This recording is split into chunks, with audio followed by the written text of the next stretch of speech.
Sir यो मञ्चका अध्यक्षज्यू, विशिष्ट अतिथिको रूपमा पाल्नुभएका हाम्रा आदरणीय गुरु श्रीराम सर लगायत आजको यो भर्चुअल ट्रेनिङ भनौँ अथवा यसलाई ओरिएन्टेसन जे भनौँ मा पाल्नुभएका समग्र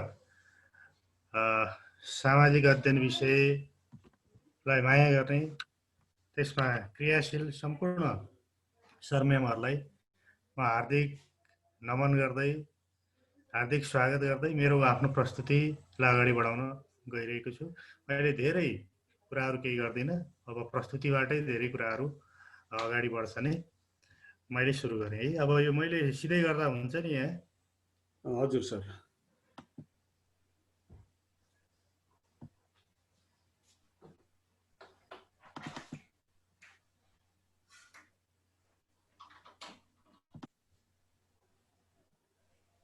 त्यहाँ देखिया छ हैन? छ सर। देखिया छ।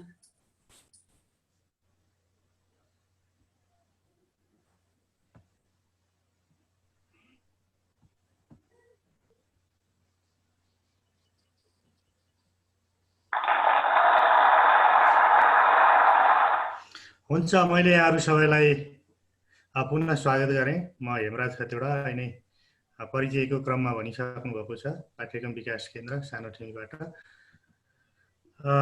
आज हाम्रो मञ्चले जुन प्लेटफर्म दिएको छ त्यसमा जोडिने मौका मिल्यो। यहाँहरू सबैलाई धन्यवाद दिँदै म आफ्नो प्रस्तुतिलाई अगाडि बढाउन चाहन्छु। र आज हाम्रो छलफलको विषय छ यो पाठ्यक्रममा पनि मूलतः कक्षा 11-12 को सामाजिक अध्ययन र जीवनोपयोगी शिक्षासँग सम्बन्धित पाठ्यक्रमको बारेमा हामीले अभिमुख हुने, ओरिएन्ट हुने, त्यसको प्रगतिकरण गर्ने भन्ने हिसाबबाट मलाई जिम्मेवारी तोक्नु भएको थियो। त्यो हिसाबले त्यो कुरोलाई जोड्दै गर्दा मैले पाठ्यक्रमको अलिकता यसको अवधारणा, हुन त सबै हामी जानकार नै छौँ, लिङ्क मात्रै गर्न खोजेको हो। र यसको सैद्धान्तिक आधार हामीले करिकुलम निर्माण गर्दै गर्दा, पाठ्यक्रम विकास गर्दै गर्दा कुन कुन सिद्धान्तमा टेकेर पाठ्यक्रम विकास हुन्छ त, त्यसका केही आधारहरू र डेभलपमेन्ट प्रोसेसका कुराहरू गर्छु, त्यसलाई थोरै समय दिने गरी। त्यसपछि कक्षा 11-12 को सामाजिक अध्ययन विषयको पाठ्यक्रम अभिमुखीकरण यो हाम्रो मुख्य छलफलको विषयवस्तु यही नै भयो। त्यसपछि अन्तिममा हामी योसँग सम्बन्धित रहेर हाम्रा छलफललाई अथवा अन्तर्क्रिया केही यहाँहरूका जिज्ञासा क्वेरिजहरू छ भने त्यसलाई पनि जोड्दै हामी अगाडि बढ्छौँ। अब मैले यसको सैद्धान्तिक अवधारणाबाटै सुरु गर्न चाहेँ, पाठ्यक्रम के हो बाटै सुरु गर्दै म अगाडि बढ्छु। हुन त हामी सबैले जानेको, गरेको, अभ्यास गरिरहेको, कार्यान्वयन गरिरहेको अवस्था नै हो। त्यही पनि अलिकता जोड्न सजिलो हुन्छ भनेर मात्रै हो। मलाई एक दुईजना साथीहरूले सहजीकरण गरिदिउँ, यो के जस्तो लाग्छ करिकुलम, यहाँहरूका विचार मैले बुझ्दै म अगाडि बढ्न चाहेँ। हुन्छ, कुनै एकजना सर म्यामले म्युट हुनुहुन्छ कि फेरि म्यामहरु? त्यसै एक दुईजना खोलिदेऊ न सर। भन्न चाहनेले ह्यान्ड रेज गर्नुभयो भने म खोल्ने छु सर। एक दुईजना यसो हामी बिचबिचमा आउँदाखेरि एक दुईजना यसो मैले गर्दाखेरि सजिलो हो। सर एउटा क्वेसन यहाँ आएको छ सर, म रेज गर्दिएँ sir. So why is there fusion of two subject done भन्नुभएको छ, भनेको मतलब यो दुईवटा लाइफ स्किल र सोशल स्टडिजको फ्युजन दुईवटालाई किन गराएको भनेर सोधिरहनु भएको छ। त्यो विषयबाट सुरु गरौँ न सर। त्यसलाई अहिले जोडौँला, ठिक छ, त्यो आइहाल्छ। हजुर, त्यसपछि अर्को क्वेसन चाहिँ अहिले पछि उठाउला है बोल्नु सर। हुन्छ, मैले अलिकति इन्टरेक्टिभ बनाउन खोजे हो, म एकरो त गरिहाल्छु नि, ठिक छ। पाठ्यक्रम लागू भएकै हो अहिलेबाटै भनेर सोध्नु भएको छ सर, त्यहाँबाट सुरु गऱ्यो भने ठिक होला जस्तो लाग्यो। हस् सर, हुन्छ। अब मैले अलिकता इन्टरेक्टिभ पनि होस् भन्ने हिसाबले अलिकता गर्न खोजेको। यो कुरा हामीले जानेकै कुरा हो, यो नयाँ कुरो हो जस्तो लाग्दैन। मैले अलिकता यसलाई जोड्न मात्रै खोजेको। यो के हो भन्ने कुरोमा धेरैका परिभाषा छन्, हाम्रो आफ्ना प्र्याक्टिस पनि छन्, अनुभव पनि छन्। वास्तवमा यो मानव जातिको सम्पूर्ण ज्ञान र अनुभवको प्रतिरूप हो भनेर फ्रोबेलले भन्दै आएको, हामीले यो पढाउँदै पनि आएका कुरा हुन्। त्यस्तै धावन मार्गको रूपमा पनि यसलाई लिइन्छ, यो रनवे हो भनेर रबर्ट उलिचले भनेको, जहाँ प्रत्येक व्यक्ति निश्चित उद्देश्य प्राप्त गर्न दौडिन्छ र आफ्नो होइन गन्तव्यमा पुग्छ। एउटा गन्तव्यमा पुर्याउने त्यस्तो मार्ग हो भनेर यसलाई परिभाषित गरिएको अवस्था पनि हो। अब कतिपयले यसलाई स्टुडियोको रूपमा अर्थ्याएको, जस्तो कनिङहमले यसलाई स्टुडियो भने शिक्षक कलाकार हो, विद्यार्थी एउटा सामग्री हो, कलाकारले त्यो सामग्रीलाई आफ्नो उद्देश्य अनुसार उसले चाहिँ ढाल्न प्रयोग गर्ने जहलको रूपमा यसलाई लिन्छ भनेर कनिङहमले भनेका कुरा। त्यस्तै हिल्डा टावरले यो योजना हो, यो प्लानिङको रूपमा सिकाइलाई के अरे करिकुलमलाई लिनुपर्छ, यो सिकाइको योजना हो भनेर उनले अर्थ्याएको थिए। त्यस्तै युनेस्कोले पनि यो उद्देश्य प्राप्तिको लागि गरिने सम्पूर्ण अनुभव हो यो विद्यार्थीलाई तयार गरेको योजना र निर्देशन अनुसारको यो हाम्रो अनुभवको सङ्गालो हो भन्ने हिसाबले यसलाई परिभाषित गरिएको अवस्था। र हाम्रो राष्ट्रिय राष्ट्रिय शिक्षा पद्धतिको योजना 2028ले पनि शिक्षाको लक्ष्य हासिल गर्नको लागि बनाइएको शैक्षिक कार्यक्रम भनेर पाठ्यक्रमलाई परिभाषित गरिएका र तपाईँ हामीले पनि यसलाई भन्दै आएको अवस्था हो। अब त्यसो हो भने यो पाठ्यक्रमलाई हामीले यसरी बुझ्दै गर्दा यो पाठ्यक्रम निर्माण चाहिँ कसरी हुन्छ अथवा यसको कुन सिद्धान्तमा टेकेर करिकुलमहरू बन्दो रहेछ त, यसको अलिकता सैद्धान्तिक आधारहरू सैद्धान्तिक बेसमा हामी जाने हो कि साथीहरूलाई के लाग्छ यसमा? एक दुईटाको विचार यसो बुझ्दै म अगाडि बढ्छु। यसका सैद्धान्तिक आधार के होला, कुन सिद्धान्तमा टेकेर करिकुलमहरू बन्छ हाम्रो सन्दर्भमा, हाम्रो परिवेशमा, यसलाई अलिकता जोडौँ न। एक दुईजना कसै साथीहरूको केही छ? शकुन्तला म्याडमको म्युट देखिनँ मैले, केही छ उहाँले केही भन्नुहुन्छ म्याडम? के आधार होला हाम्रो यसको सैद्धान्तिक आधार?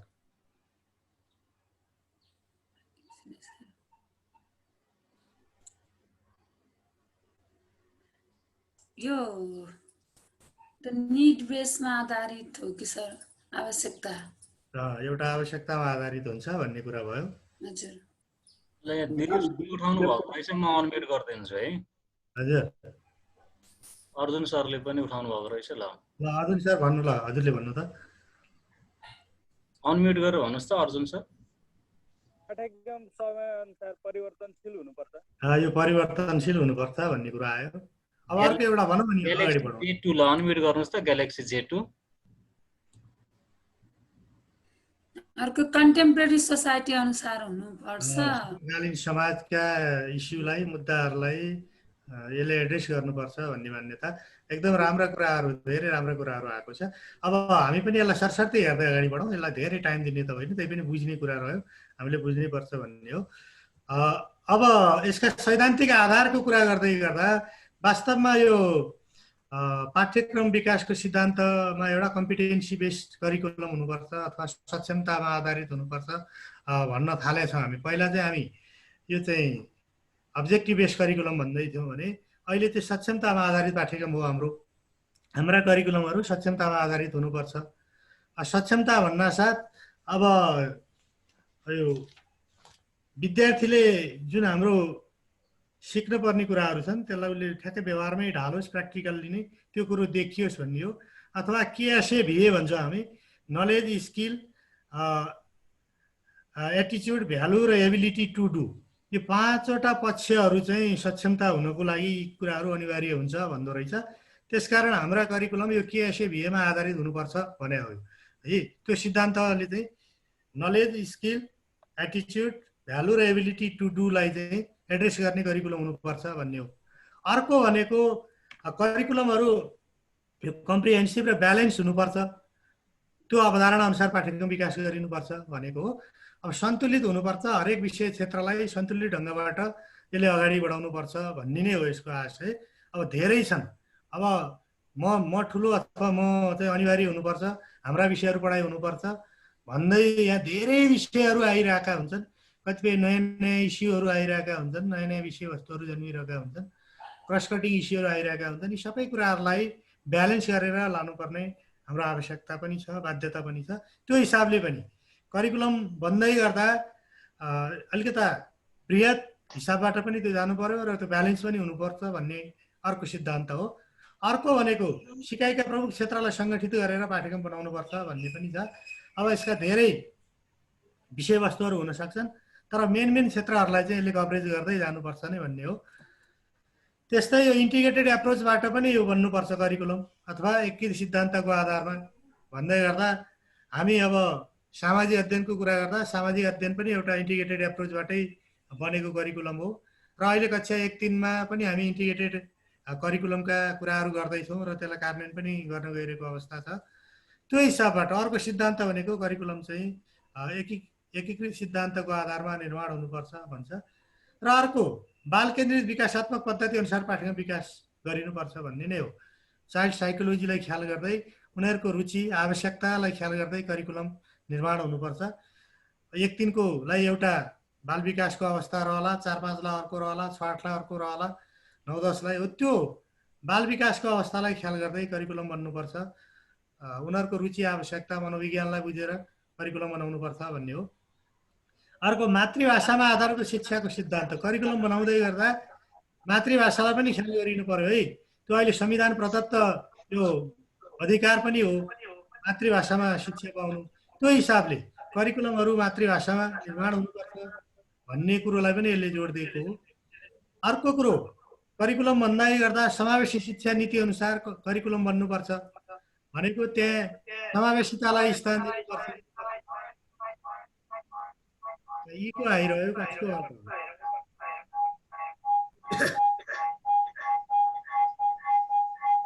सर दुईटा डिभाइसबाट को जोडिनु भएको छ? कृपया एउटा डिभाइस म्युट, त्यो पनि अर्को डबल डिभाइस होला, त्यो भएर हो। ठिक छ सर। यहाँ अर्को समावेशी शिक्षा नीति अनुसार चाहिँ करिकुलम बन्नुपर्छ भनेको करिकुलममा जाति, भाषा, लिङ्ग सबैका मुद्दा इस्युहरूलाई एड्रेस गर्नुपर्ने, कसैलाई विभेद हुने गरी करिकुलमहरू विकास अथवा निर्माण गरिन नहुने, अथवा त्यहाँ अपाङ्गताका आवाजहरू पनि त्यहाँ एड्रेस हुनु पर्यो, लैङ्गिक हिसाबले पनि त्यो सन्तुलित हुनु पर्यो, कुनै जाति धर्म विशेषलाई होच्याउने अवहेलना गर्ने हिसाबबाट जानु भएन, सबैको सम्मानजनक अवस्था उपस्थिति रहने, त्यो हिसाबबाट चाहिँ पाठ्यक्रम बन्नुपर्छ भन्ने हो। र हामी त्यो अनुसार नै अहिले अभ्यास गरिरहेको प्र्याक्टिस गरिरहेको अवस्था छ। करिकुलम लगायत टेक्स्ट बुक र अरू सामग्रीहरूमा पनि समावेशितालाई बढीभन्दा बढी ख्याल गरिएको छ। र अर्को भनेको पाठ्यक्रम निर्माण गर्दै गर्दा लोकल निडमा अथवा स्थानीय आवश्यकतामा आधारित भएर पाठ्यक्रम बनाउनुपर्छ, त्यो अर्को सिद्धान्तले भन्दो रहेछ। त्यो भएर अहिले हामीले लोकल करिकुलमका कुराहरू गर्छौँ, त्यसलाई कार्यान्वयन गर्ने अभ्यास गर्ने अवस्थामा हामी छौँ।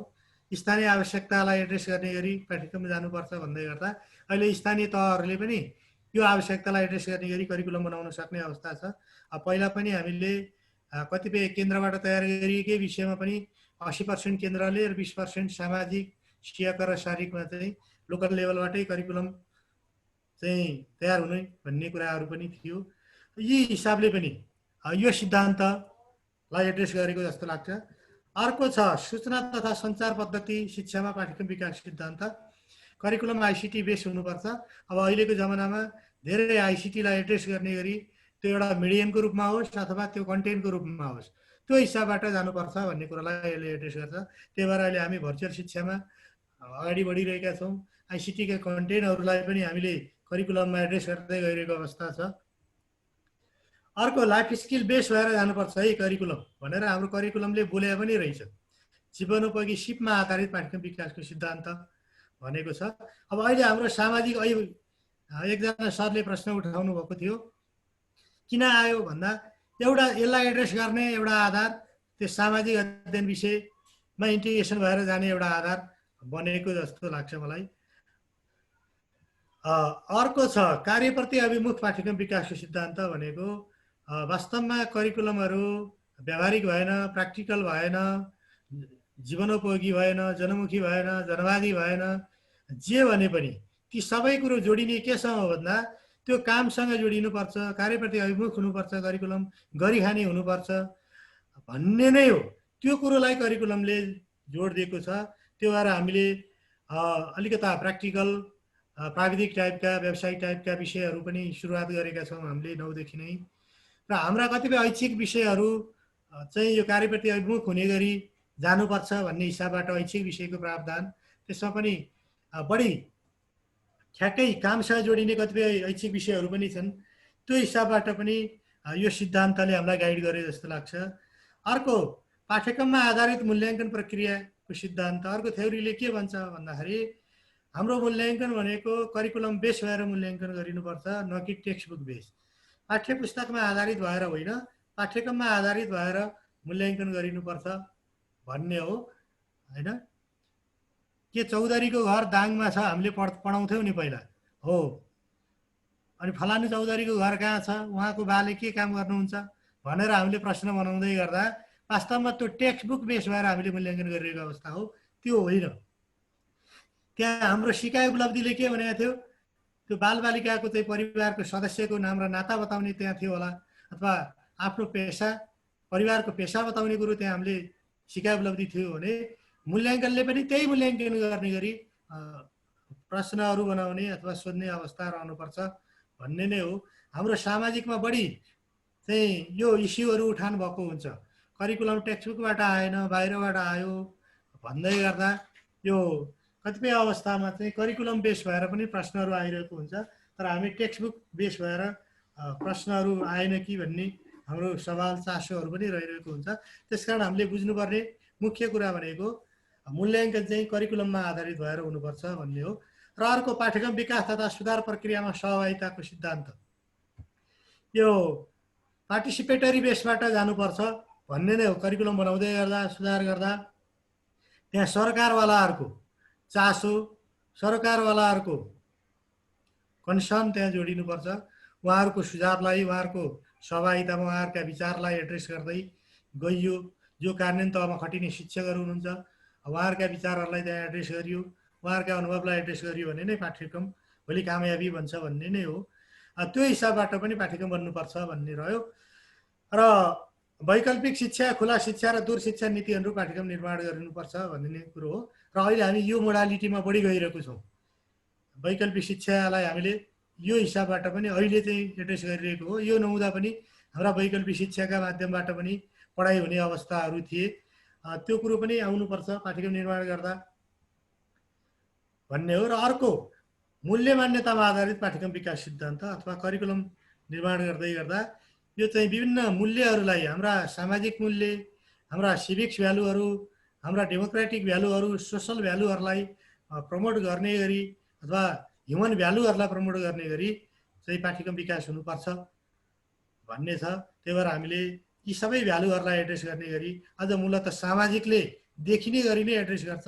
त्यो बाहेक अरू भ्यालुसँग जोडिने मानव मूल्यका पाठ्यक्रमहरू पनि हामीले बनाएका छौँ। अहिले 11-12मा पनि ह्युमन भ्यालुको करिकुलम बनाएको छ, त्यस्तै 9-10मा पनि अहिले बन्ने तयारीमा छ।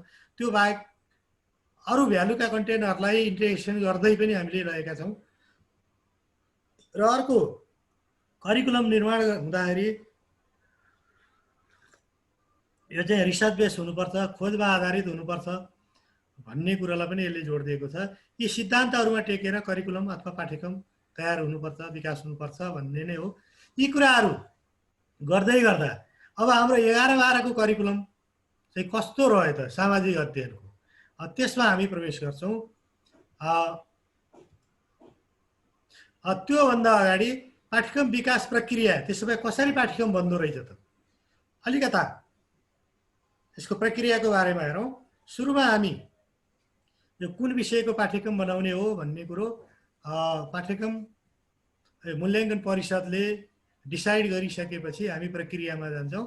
प्रक्रियामा जाँदै गर्दा यो लेखक छनौट हुन्छ, कार्यदल निर्माण हुन्छ र त्यो लेखक अथवा कार्यदल शिक्षकबाट प्राध्यापक, विज्ञ आदि यो संलग्नतामा तयार हुन्छ र त्यसले पाठ्यक्रमको मस्यौदा बनाउने काम यसको हो। उसले विभिन्न प्रक्रिया पुरा गर्दै, जस्तो आवश्यकता पहिचान गर्ने हैन, विभिन्न फोरमहरूमा अथवा अलरेडी विभिन्न सरकारवालाहरूबाट आएका सुझावहरूलाई इन्कर्पोरेट गर्दै पाठ्यक्रम तयार हुन्छ। त्यहाँ आवश्यकता पहिचान गर्ने काम, सक्षमता निर्धारण गर्ने, उद्देश्यहरू निर्धारण गर्ने, यी सबै कामहरू यो कार्यदलले चाहिँ पुरा गर्दै एउटा मस्यौदाको रूप यसले दिन्छ र यो मस्यौदा अगाडि बढ्छ अथवा त्यो अझै परिष्कृत हुनको लागि यो शिक्षकको बीचमा छलफलमा जान्छ। त्यसलाई हामी शिक्षक कार्यशाला भनेर भन्छौँ, जसमा शिक्षक प्राध्यापकहरूका फिडब्याकहरू, सुझावहरूले त्यसलाई अझै परिष्कृत बनाउँछौँ हामी करिकुलमलाई। र त्यो विषय समितिमा जान्छ। त्यसपछि विषय समितिले त्यसलाई कन्टेन्ट भ्यालिडिटी दिने काम गर्छ, विषय वस्तुगत वैधता दिने काम। विषय समितिले दिन्छ।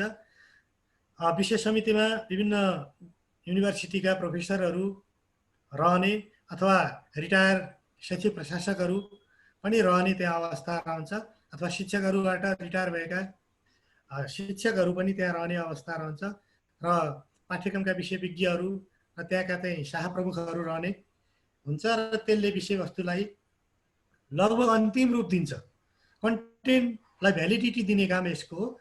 र अझ यो प्रक्रिया अगाडि बढ्छ र पाठ्यक्रम तथा पाठ्यपुस्तक समन्वय समिति भन्ने हुन्छ अर्को, त्यसले चाहिँ यो लम्बिय र क्षैतिजिक समन्वय होरिजेन्टल र भर्टिकल लिङ्केज यसको मिल्यो कि मिलेन र कुनै ब्लन्डर इस्युहरू छन् कि छैनन् त्यो हिसाबबाट यसले हेर्छ। सबै विषयहरूलाई हेर्ने काम यसले गर्छ। विषय समितिसम्म चाहिँ विषयगत रूपबाट मात्रै हेर्ने काम भएको हुन्छ भने समन्वय समितिले इन जनरल सबै विषय हेर्छ। त्यो कारणले कहीँ डुप्लिकेसन पर्यो कि अथवा क्षेत्रीय के अरे लैङ्गिक क्षैतिजिक र लम्बिय सन्तुलन मिलेन कि अथवा मिल्यो कि के छ अवस्था, त्यो हेर्ने पहिचान गर्ने र त्यो अनुसार यसलाई अझै परिष्कृत गर्दै सुधार गर्दै यसलाई अगाडि बढाउँछ। र त्यसपछि यो अन्तिममा राष्ट्रिय पाठ्यक्रम विकास तथा समन्वय परिषद भन्ने हुन्छ। हाम्रो यो पाठ्यक्रमको स्वीकृत गर्ने अन्तिम निकाय यो हो। यो शिक्षा मन्त्रीज्यूको अध्यक्षतामा यो परिषद गठन हुन्छ र यसले अन्तिम स्वीकृति दिने काम गर्छ। र त्यसपछि यसले स्वीकृति दिइसकेपछि बल्ल नेपाल सरकारले यसलाई कार्यान्वयनको लागि स्वीकृति दिन्छ र यो अनि कार्यान्वयनमा जाने अवस्था रहन्छ। यति कुराहरू चाहिँ हाम्रो पाठ्यक्रम विकास अथवा निर्माण हुँदै गर्दा यो प्रोसेसबाट हामी अगाडि बढ्छौँ। र पाठ्यक्रम निर्माणका हामीले चरणहरू भन्दै गर्दा ती चरणहरू चाहिँ निर्माणका चरणहरू हाम्रो अघिल्लै त्यो कार्यदलले काम गर्दै गर्दा ती चरणहरू चाहिँ त्यहाँ पुरा हुन्छन् र अरू चाहिँ यसलाई समुन्नत बनाउने समृद्ध बनाउने हिसाबका चरणहरूको रूपमा हामीले लिनुपर्ने हुन्छ। यी चाहिँ विकास प्रक्रियाका चरणका रूपमा हामीले लिनुपर्ने हुन्छ। अब म कक्षा 11-12 को सामाजिक अध्ययन तथा जीवनोपयोगी शिक्षा पाठ्यक्रमको बारेमा मैले केही कुराहरू यहाँ राख्दैछु। वास्तवमा यो पाठ्यक्रम धेरै उतार चढावहरू पार गर्दै अहिलेको अवस्थामा आइपुगेको हो र पहिला यो 11-12 नै रहने र 3 पाठ्यभारको रहने भनेर यो मस्यौदा भएको अवस्था हो सुरुमा। त्यसपछि फेरि बिचमा होइन यो 11 मा मात्रै रहने र 12 मा चाहिँ जीवनोपयोगी शिक्षा विषय रहने भन्ने हिसाबबाट बिचमा कुरो आयो र त्यो अनुसार पाठ्यक्रमको मस्यौदा भएको र पाठ्यक्रम पनि त्यो हिसाबले अगाडि बढिरहेको अवस्था थियो। र फेरि यो अहिले अन्तिममा आएर यो सामाजिक अध्ययन र जीवनोपयोगी छुट्टा छुट्टै भन्दा पनि यो जीवनोपयोगीका धेरै कन्टेन्टहरू सामाजिक अध्ययनले एड्रेस गरिरहेको अवस्था हो र यसलाई छुट्टै विषयको रूपमा लानुभन्दा पनि यो सामाजिक अध्ययन नै हो र यसमा धेरै कुराहरू आफै एड्रेस पनि गरिरहेको छ सामाजिक अध्ययनले र यसलाई चाहिँ मर्ज गरेर जानुपर्छ भन्दै गर्दा भोलि अब छुट्टै दुईटै विषय मर्ज गर्दाखेरि यसको पनि त्यहाँ उपस्थिति देखिनुपर्छ भन्ने हिसाबले दुईटा युनिटमा यसको पूर्ण उपस्थिति देखिन्छ र अरू दुईटा युनिटमा चाहिँ केही आंशिक उपस्थिति 11 मा छ, 12 मा चाहिँ दुईटा युनिटमा पूर्ण उपस्थिति यो विषय र एउटा युनिटमा चाहिँ केही अरू दुईटा युनिटमा केही आंशिक उपस्थिति जस्तो देखिन्छ। त्यो हिसाबबाट यो डिजाइन भएको अवस्था हो र दुईटै मर्ज गर्नुपर्ने अवस्था हुँदाखेरि यो चाहिँ 5 पाठ्यभारको भएर आएको छ। साप्ताहिक पाठ्य घण्टा यसको 5 छ र वार्षिक पाठ्य घण्टाको कुरो गर्दा हामी 1 क्रेडिट आवरमा 32 घण्टा हुन्छ भनेर त्यो अभ्यासमा छ अहिले। त्यो 32 घण्टा हुँदा 32 पंचे 160 भएको हो। 1 क्रेडिट आवरमा 32 घण्टा, 5 क्रेडिट आवरमा 32 × 5 गर्दा 160 घण्टा यसको चाहिँ वार्षिक कार्य घण्टा हो। यो घन्टी होइन घण्टा हो, हामीले यसरी बुझौँ। हामीले भन्ने गरेको 45 मिनेट यो होइन, यो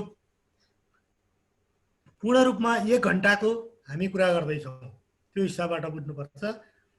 र कक्षा 11-12 मा विद्यार्थीहरूमा समाजको अध्ययनसहित जीवनोपयोगी सिप विकास गराई मानवीय मूल्य र मान्यतासहित लोकतान्त्रिक समाजमा अनुकूलन हुन सक्ने सक्षम नागरिक तयार पार्ने उद्देश्यले सामाजिक अध्ययन तथा जीवनोपयोगी शिक्षाको यो पाठ्यक्रम तयार गरिएको अवस्था छ। र यसमा 11वटा एकाइ छन् अथवा विषय क्षेत्र छन् भनेर अथवा क्षेत्रहरू छन् भनेर हामीले बुझ्न सक्छौँ। ती 11वटा एकाइहरू पछि हामी डिटेलमा नै हेर्छौँ। अब यो पाठ्यक्रमको नेचर चाहिँ कस्तो हो त, यसको प्रकृति हामी हेरौँ। वास्तवमा यो पाठ्यक्रमले ज्ञान, सिप, अभिवृद्धि र मूल्यको विकासमा जोड दिएको छ। यसले अहिले हामीले भन्यौँ नि, नलेज, स्किल, एटिच्युड, भ्यालु र एबिलिटी टु डु, ती कुराहरूमा यसको जोड छ। र यसले अध्ययन अध्यापनमा यसले सिद्धान्त घोकाउने भन्दा पनि यसले व्यवहारिक प्रयोग गर्ने र प्रयोगात्मक पक्षमा चाहिँ बढी यसको सरोकार छ, ती कुराहरूलाई जोड दिनुपर्छ भनेको हो। र यसले विषयवस्तुमा 120 कार्यघण्टाको सैद्धान्तिक र 40 कार्यघण्टाको व्यवहारिक अभ्यासमा यसले जोड दिने कुरो गरेको छ। यहाँ प्र्याक्टिकल 25% हुने भन्दै गर्दा 40 कार्यघण्टा चाहिँ यहाँ व्यवहारिक अभ्यासको कुरो, प्र्याक्टिकल कुराहरूलाई यहाँ जोडिएको छ भने 120 कार्यघण्टा चाहिँ त्यो थ्योरी सैद्धान्तिक हुन्छ भनेर भनिएको छ। अर्को, मूल्याङ्कनलाई शिक्षण सिकाइ प्रक्रियाको अभिन्न अङ्गको रूपमा प्रयोग गर्नुपर्ने पक्षलाई जोड दिएको छ। वास्तवमा मूल्याङ्कन र सिकाइलाई यसले सँगसँगै लगेको अवस्था छ। इभ्यालुएसन फर्दर लर्निङलाई यसले फोकस गरेको अवस्था छ है। मूल्याङ्कन के को लागि? मूल्याङ्कन शिक्षण सिकाइलाई समृद्ध गर्नलाई, त्यसलाई अझै परिष्कृत गर्नलाई, त्यसलाई अझै गुणस्तरीय बनाउनको लागि हो भन्ने मान्यतालाई यसले जोड दिएको छ।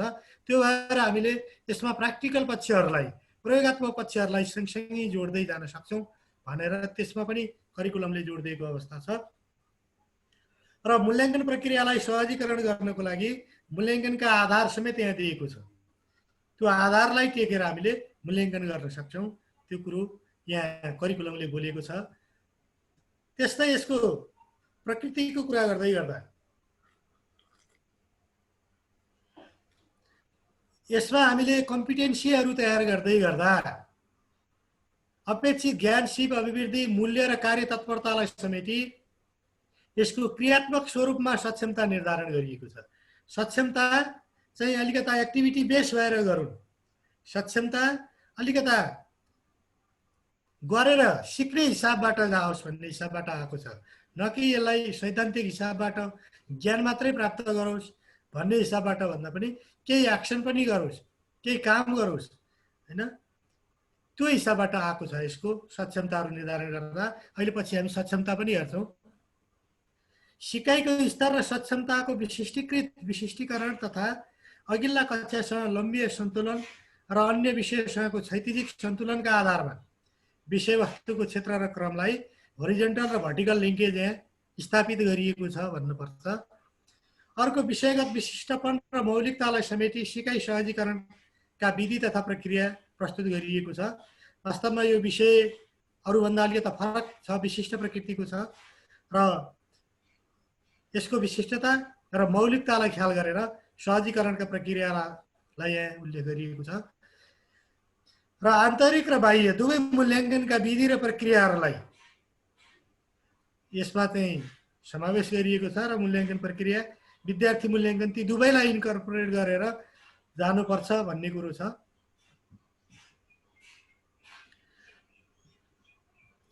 अब यो नेचर यसको हेर्दै गर्दा यसका विशेषता के त? यो सामाजिक अध्ययन र जीवनोपयोगी शिक्षा विषयको विशेषताहरूका कुरा गरौँ हामी।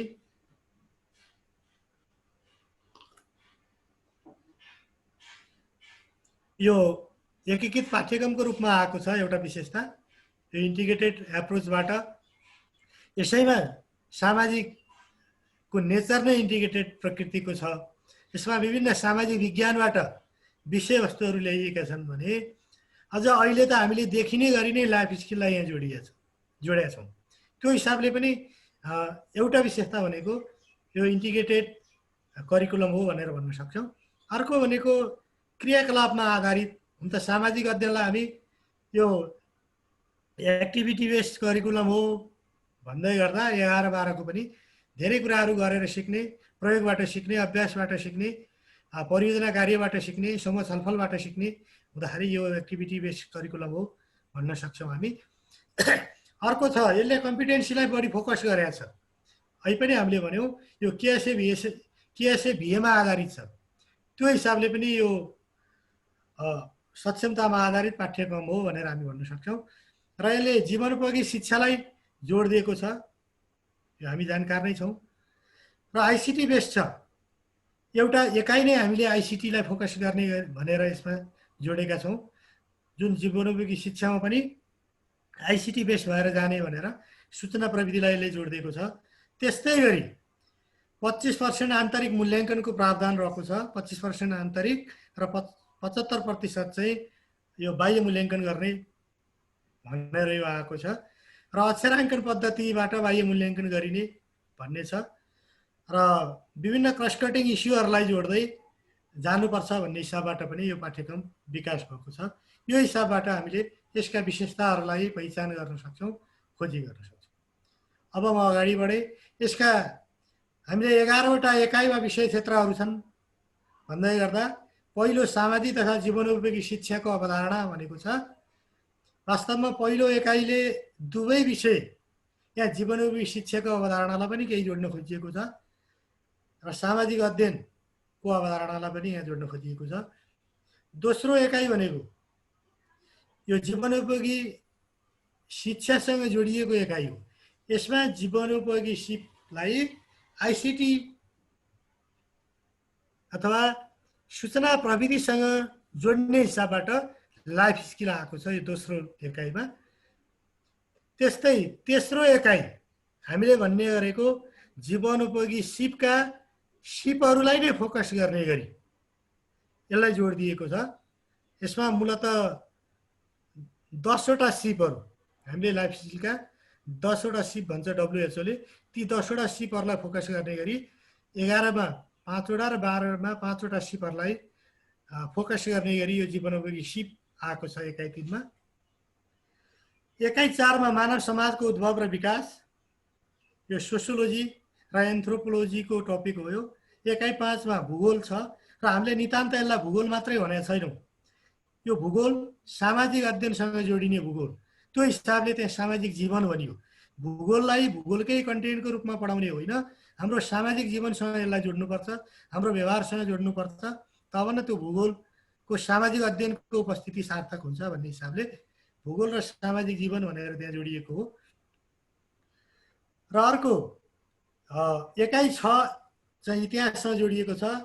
इतिहासलाई 11 कक्षामा विश्वको इतिहास र कक्षा 12मा नेपालको इतिहास भनेर भनिएको छ। र 7मा सामाजिक पहिचान र विविधतालाई त्यहाँ एड्रेस गर्ने खोजिएको छ। हाम्रो समाजका विविध पहिचानहरूलाई, त्यसमा जातीय पहिचान, लैङ्गिक पहिचान, धार्मिक पहिचान, क्षेत्रीय पहिचान, सबै किसिमका पहिचानहरूलाई त्यहाँ एड्रेस गर्ने अवस्था छ। र अर्को एकाइ 8 भनेको यो नागरिक सचेतनासँग जोडिएको एकाइ हो, यो सिभिकसँग जोडिएको। त्यस्तै एकाइ 9मा 2टा कुरो छ। अब पहिला एउटैमा हुँदाखेरि यो चाँडै कन्टेन्टलाई एउटै युनिटमा राखिएको, पछि विभाजन गर्दा यसलाई चाहिँ बस्ती र जनसाङ्ख्यिकीलाई 11मा, सहरीकरण र बसाइ सरालाई 12मा भनेर यसलाई छुट्याइएको अवस्था छ। त्यस्तै गरी अर्को एकाइ 10मा अर्थतन्त्र र विकास सँग यसलाई जोडियो। नितान्त अर्थतन्त्र भन्दा पनि हाम्रो विकाससँग, हाम्रो डेभलपमेन्टसँग यसलाई लिङ्क गर्नुपर्छ भन्ने हिसाबबाट सिधै अर्थशास्त्र भन्दा पनि डेभलपमेन्टसँग यसलाई जोड्नुपर्छ भनेर आएको छ। र एकाइ 11मा चाहिँ 2टा टपिकहरू छन्। कक्षा 11मा स्वास्थ्य र कक्षा 12मा शिक्षा। स्वास्थ्यलाई पनि नितान्त यो हेल्थ होइन, हेल्थलाई हाम्रो सोसल डेभलपमेन्टसँग, सामाजिक विकाससँग, हाम्रो समाजसँग जोड्ने हिसाबबाट ल्याइयो एउटा। र अर्को त्यो हेल्थमा अलिकता लाइफ स्किलका कन्टेन्टहरू, स्वस्थ जीवनशैलीका कन्टेन्टहरू, खानपानका कुराहरू, योग व्यायामका कुराहरूलाई पनि त्यहाँ जोड्नुपर्छ भन्ने हिसाबबाट त्यो लाइफ स्किलका कन्टेन्टहरू यो 11 युनिटमा पनि आएको अवस्था छ र 12 मा चाहिँ शिक्षा र सामाजिक विकासका कुराहरूलाई जोड दिएको अवस्था छ।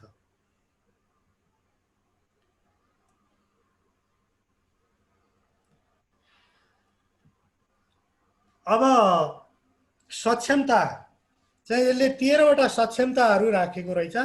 लगभग हरेक विषय क्षेत्रलाई कभरेज गर्ने गरी यी सक्षमताहरू आएका छन् र सक्षमताहरू सकेसम्म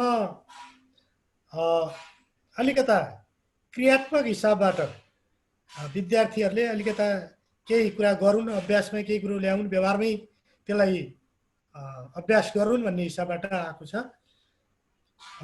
सामाजिक अध्ययन तथा जीवनोपयोगी शिक्षा र सामाजिक विज्ञानविदको अन्तर्सम्बन्ध बोध र प्रस्तुति यो एकाइ एकसँग जोडिएर आएको छ।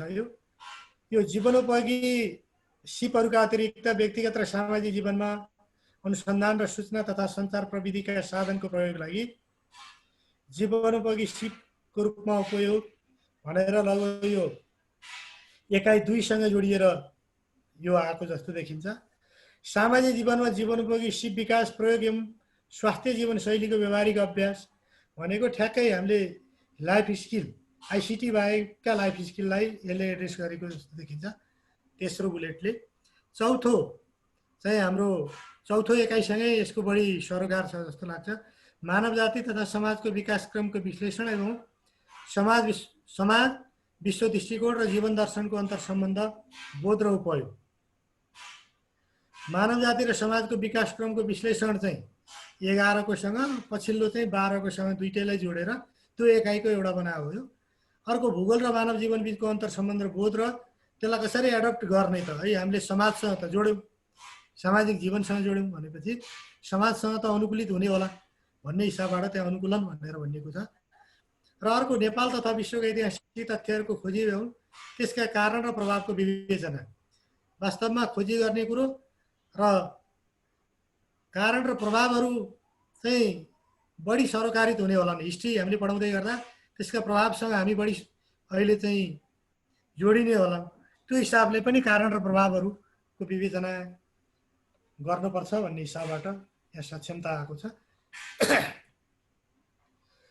अर्को बहुजातीयता र बहुसांस्कृतिकताका विविध आयामहरूको पहिचान तथा समतामूलक समाज निर्माणमा सहभागिता।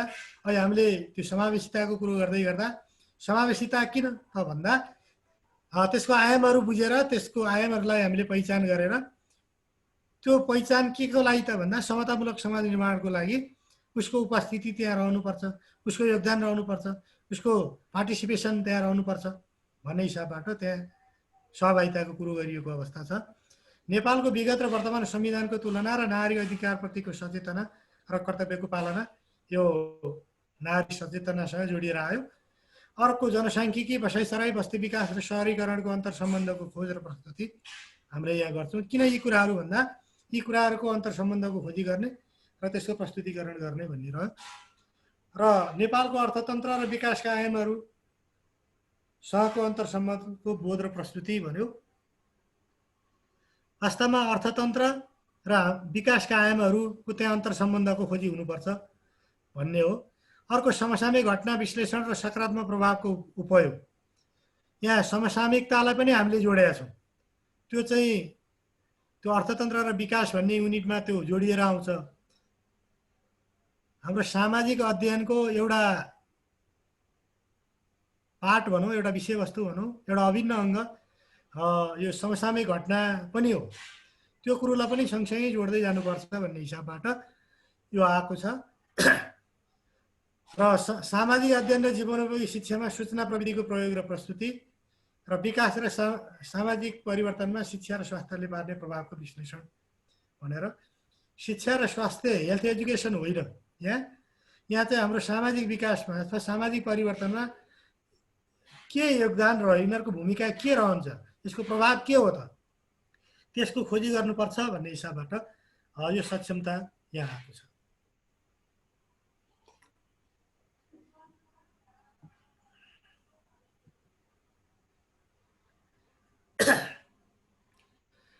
अब कक्षागत सिकाइ उपलब्धिहरू कक्षा 11 र कक्षा 12 मा जम्मा 37 वटा सिकाइ उपलब्धिहरू 11 मा र 47 वटा कक्षागत सिकाइ उपलब्धिहरू 12 मा रहेका छन्।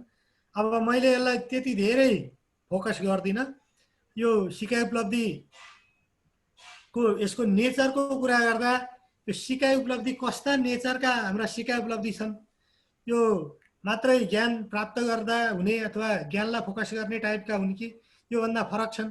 अन्त मैले अहिले पनि बताइसकेँ, हाम्रा सिकाइ उपलब्धिहरूले ज्ञान बोध भन्दा पनि अलि माथि उठेर विद्यार्थीहरूले गरेर सिक्ने, क्रियाकलाप मुखी भएर सिक्ने अथवा क्रियाकलाप गर्दै सिक्ने, आफ्नो व्यवहार परिवर्तन गर्ने कुराहरूलाई फोकस गर्ने टाइपका, अनि कम्युनिटीमा समाजमा जाने, समुदायमा जाने, त्यही गएर खोज गर्ने र त्यहीबाट चाहिँ सिक्ने टाइपका कुराहरूलाई अथवा त्यो प्रकृतिका कुराहरूलाई चाहिँ हाम्रा उपलब्धिले जोडिदिएको छ।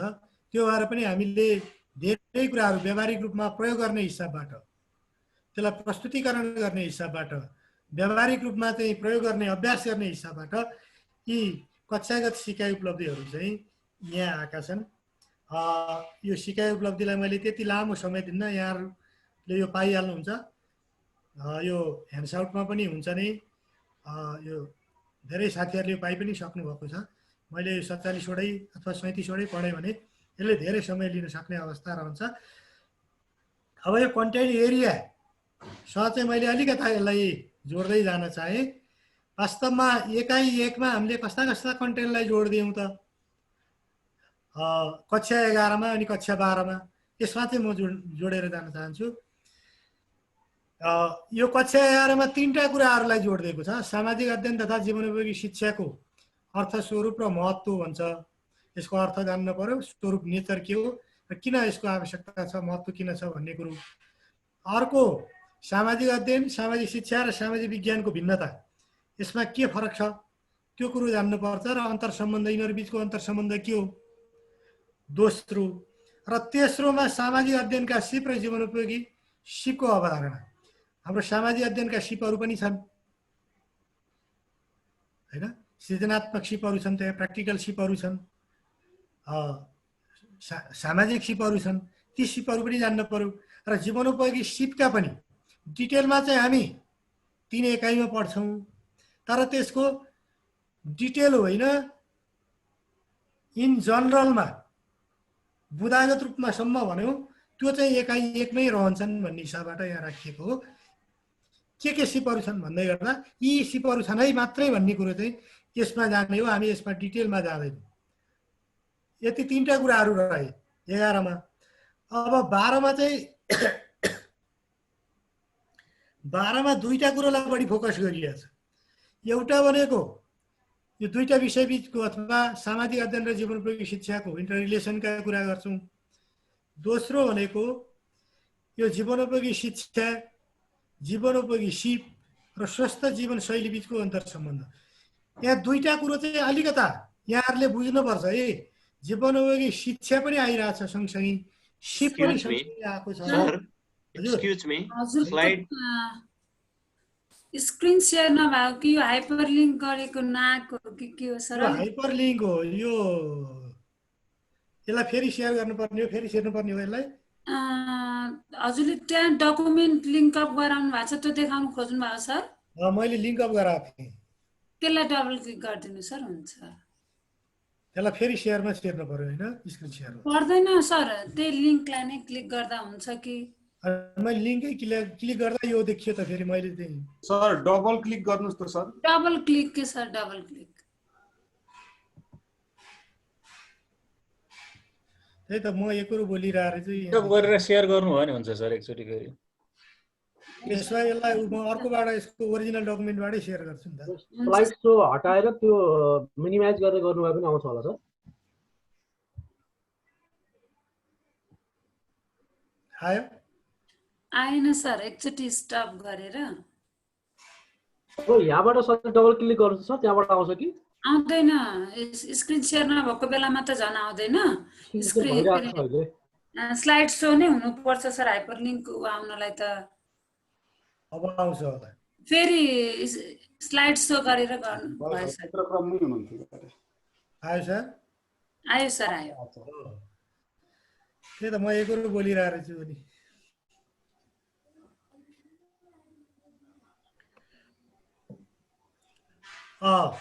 मैले 12 कक्षाको कुरा गर्दै थिएँ। 12 मा दुईटा कुरो भने, एउटा अन्तर सम्बन्धको कुरो दुईटा, अनि यो अन्तर सम्बन्धको कुरा गर्दै गर्दा एउटा कुरो चाहिँ हामीले यो काहीँ जीवनोपयोगी शिक्षा, काहीँ जीवनोपयोगी सिप, यो के हो यो भन्ने पनि हुन सक्ला होइन।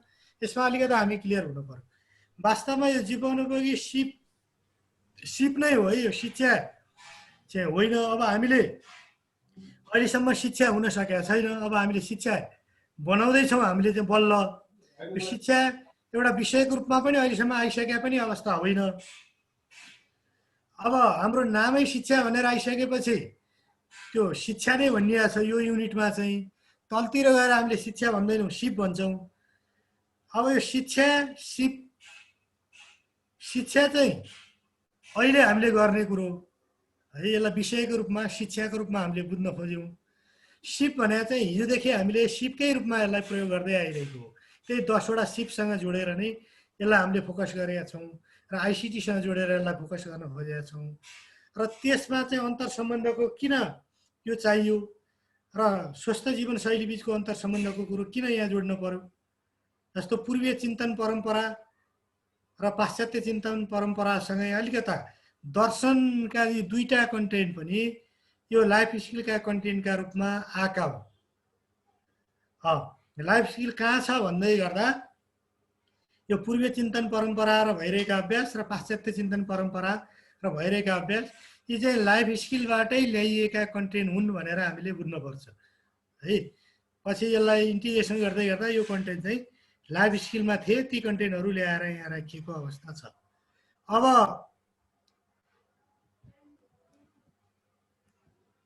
दोस्रो एकाइ भनेको नितान्त यो लाइफ स्किलको कन्टेन्ट र आइसिटीसँग बढी फोकस भएर आएको छ। त्यसमा आइसिटीमा पनि यो डिजिटल लिटरेसीका कुराहरू, दैनिक तथा व्यावहारिक जीवनमा आवश्यक डिजिटल साक्षरताका कुराहरू यसले गरेका छ। कम्प्युटर प्रिन्टरको प्रयोगका कुरा र सञ्चार एप्लिकेसनको प्रयोगका कुराहरू जस्तो ब्राउजरको प्रयोग, इन्टरनेटसँग सम्पर्क स्थापनाका कुरा, व्यक्तिगत खाता तयार गर्ने कुरा, पासपोर्टलाई सुरक्षित गर्ने कुरा, इमेल पठाउने लिने कुरा, इमेलमा सामग्री सङ्कलन गर्ने र अन्य सामाजिक सञ्जालको साधनको सुरक्षित प्रयोग गर्ने कुराहरू यहाँ छन्। र अनलाइन पेमेन्टको एकाउन्ट तयारी र प्रयोग, डिजिटल एप्लिकेसनको प्रयोग गरी घर, कार्यालय, अस्पताल, यातायात सेवा लिन सक्ने सिपहरू र इन्टरनेटको प्रयोगबाट सूचना तथ्याङ्क अध्ययन सामग्रीको खोजी प्रयोगका कुराहरू र इन्टरनेट र सामाजिक सञ्जालको उत्तरदायी प्रयोग गर्ने साइबर कानुन अपराधको जानकारी सहित यी कुराहरू पनि चाहिन्छ है। यो अब डे टु डे लाइफमा उसको जीवनमा यी कुराहरू अब अत्यावश्यक विषयवस्तु हुन सक्छन्। यी लाइफ स्किलकै रूपमा यिनीहरू रहनुपर्छ भनेर आइसिटीसँग रहेका यी कुराहरूलाई पनि यहाँ जोड्न खोजिएको अवस्था हो 11 कक्षामा। अब 12 कक्षामा चाहिँ अलिकता यसलाई रिसर्चसँग जोड्न खोजेको छ। यसलाई चाहिँ रिसर्च पनि अब कतिपय कुराहरू डिजिटल साधनको प्रयोग गर्दै रिसर्च गर्ने, रिसर्चमा खोजी गर्ने, रिसर्चमा काम गर्ने, त्यो हिसाबबाट चाहिँ कक्षा 12 मा जोड्न खोजिएको छ।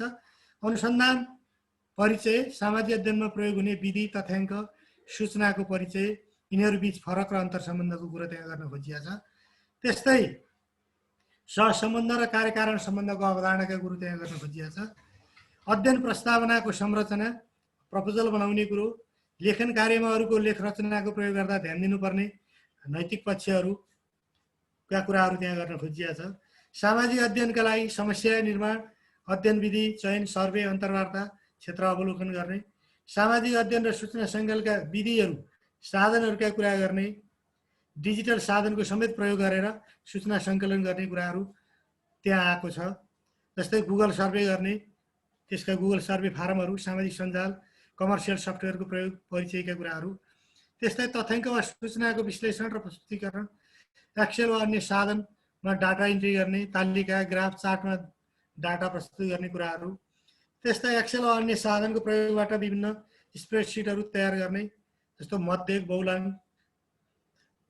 बहुल तथ्याङ्कको फैलावट आदिको गणनाबाट तथ्याङ्क विश्लेषण गर्ने र अर्को शाब्दिक जानकारीलाई प्रस्तुत गर्ने तरिका, अर्को शाब्दिक जानकारीलाई कसरी प्रस्तुत गर्ने, यी कुराहरू चाहिँ यो आइसिटी बेस भएर चाहिँ आएको छ। यो लाइफ स्किलकै कन्टेन्टको रूपमा आएको छ र बढी फोकस चाहिँ आइसिटी र रिसर्चलाई बढी फोकस गरिएको अवस्था छ।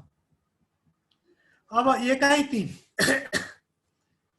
तेस्रो एकाइ भनेको यो नितान्त लाइफ स्किल जीवनोपयोगी सिपसँग बढी सम्बन्धित छ।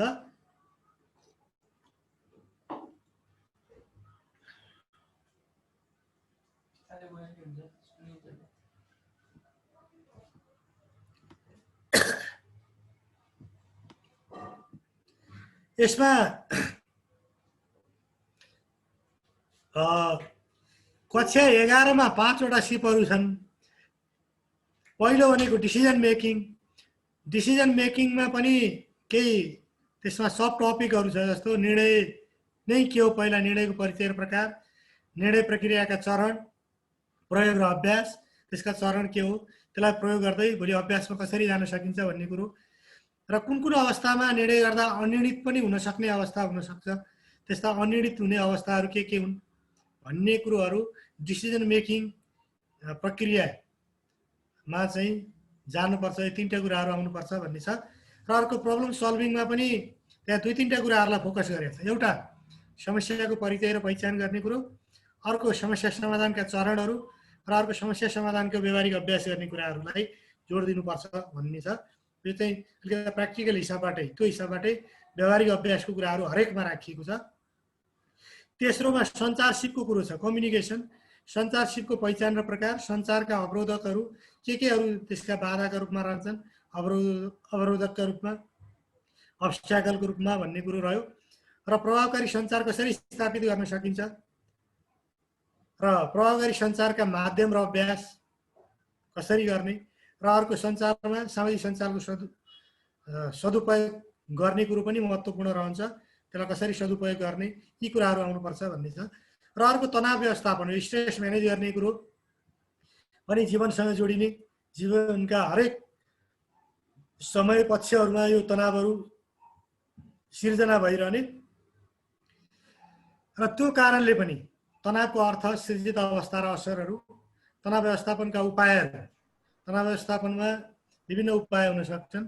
समर्पण गर्ने हो कि कहिलेकाहीँ समर्पण गरेर अथवा तनाव ल्याउने कुराहरूलाई नै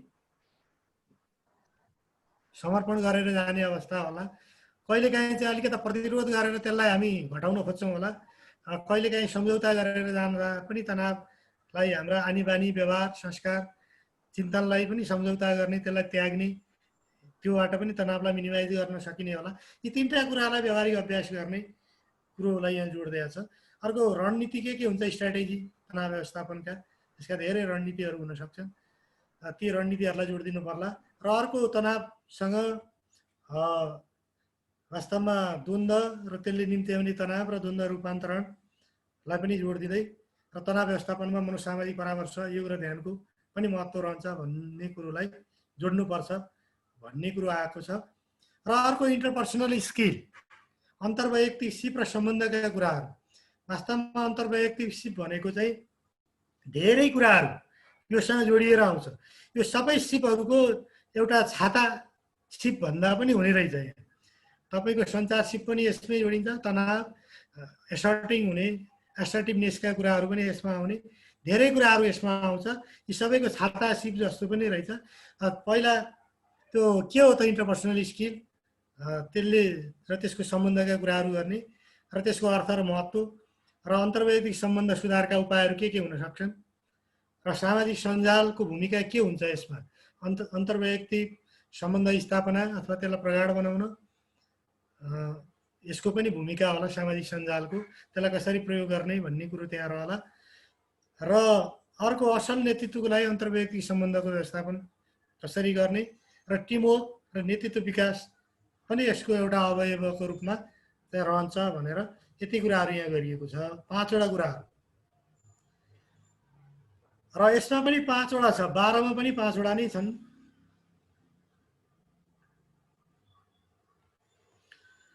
यसमा चाहिँ अलिकता जीवनोपयोगी सिपको ऐतिहासिक पृष्ठभूमि, वर्गीकरण र अभ्यास त केही फरक भएन, त्यही 5 वटाकै कुरा गर्न खोजे हो। पृष्ठभूमिले चाहिँ अलिकता यसलाई लिङ्क गर्न खोजे हो। त्यहाँ ग्याप छ। एकैचोटि सिधै जानुभन्दा यो कहाँबाट आयो, कसरी जन्मियो, यसको हिस्ट्री के हो त, विश्वमा कसरी आयो, हाम्रो अभ्यासमा अथवा हामीले पनि कहिलेबाट सुरुवात गऱ्यौँ, यसको केही इतिहास त्यहाँ जोडिनु पर्ला भन्ने हिसाबबाट त्यहाँ ऐतिहासिक पृष्ठभूमि जोड्न खोजे हो। थोरै हुन्छ पृष्ठभूमिको कुरा, अरू कुरा चाहिँ हामी सिपमा नै जान्छौँ। जस्तो 5 वटा कुराहरू, 5 वटा सिपका कुराहरू यहाँ छन्। एउटा भनेको क्रिटिकल थिङ्किङ, समालोचनात्मक चिन्तनका कुरा छ। त्यसको अर्थ र महत्त्व के रहने भन्ने कुरो रह्यो। दोस्रो, समालोचनात्मक चिन्तनमा प्रयोग हुने सिपहरू के हुन् त्यसका कुरा रहे।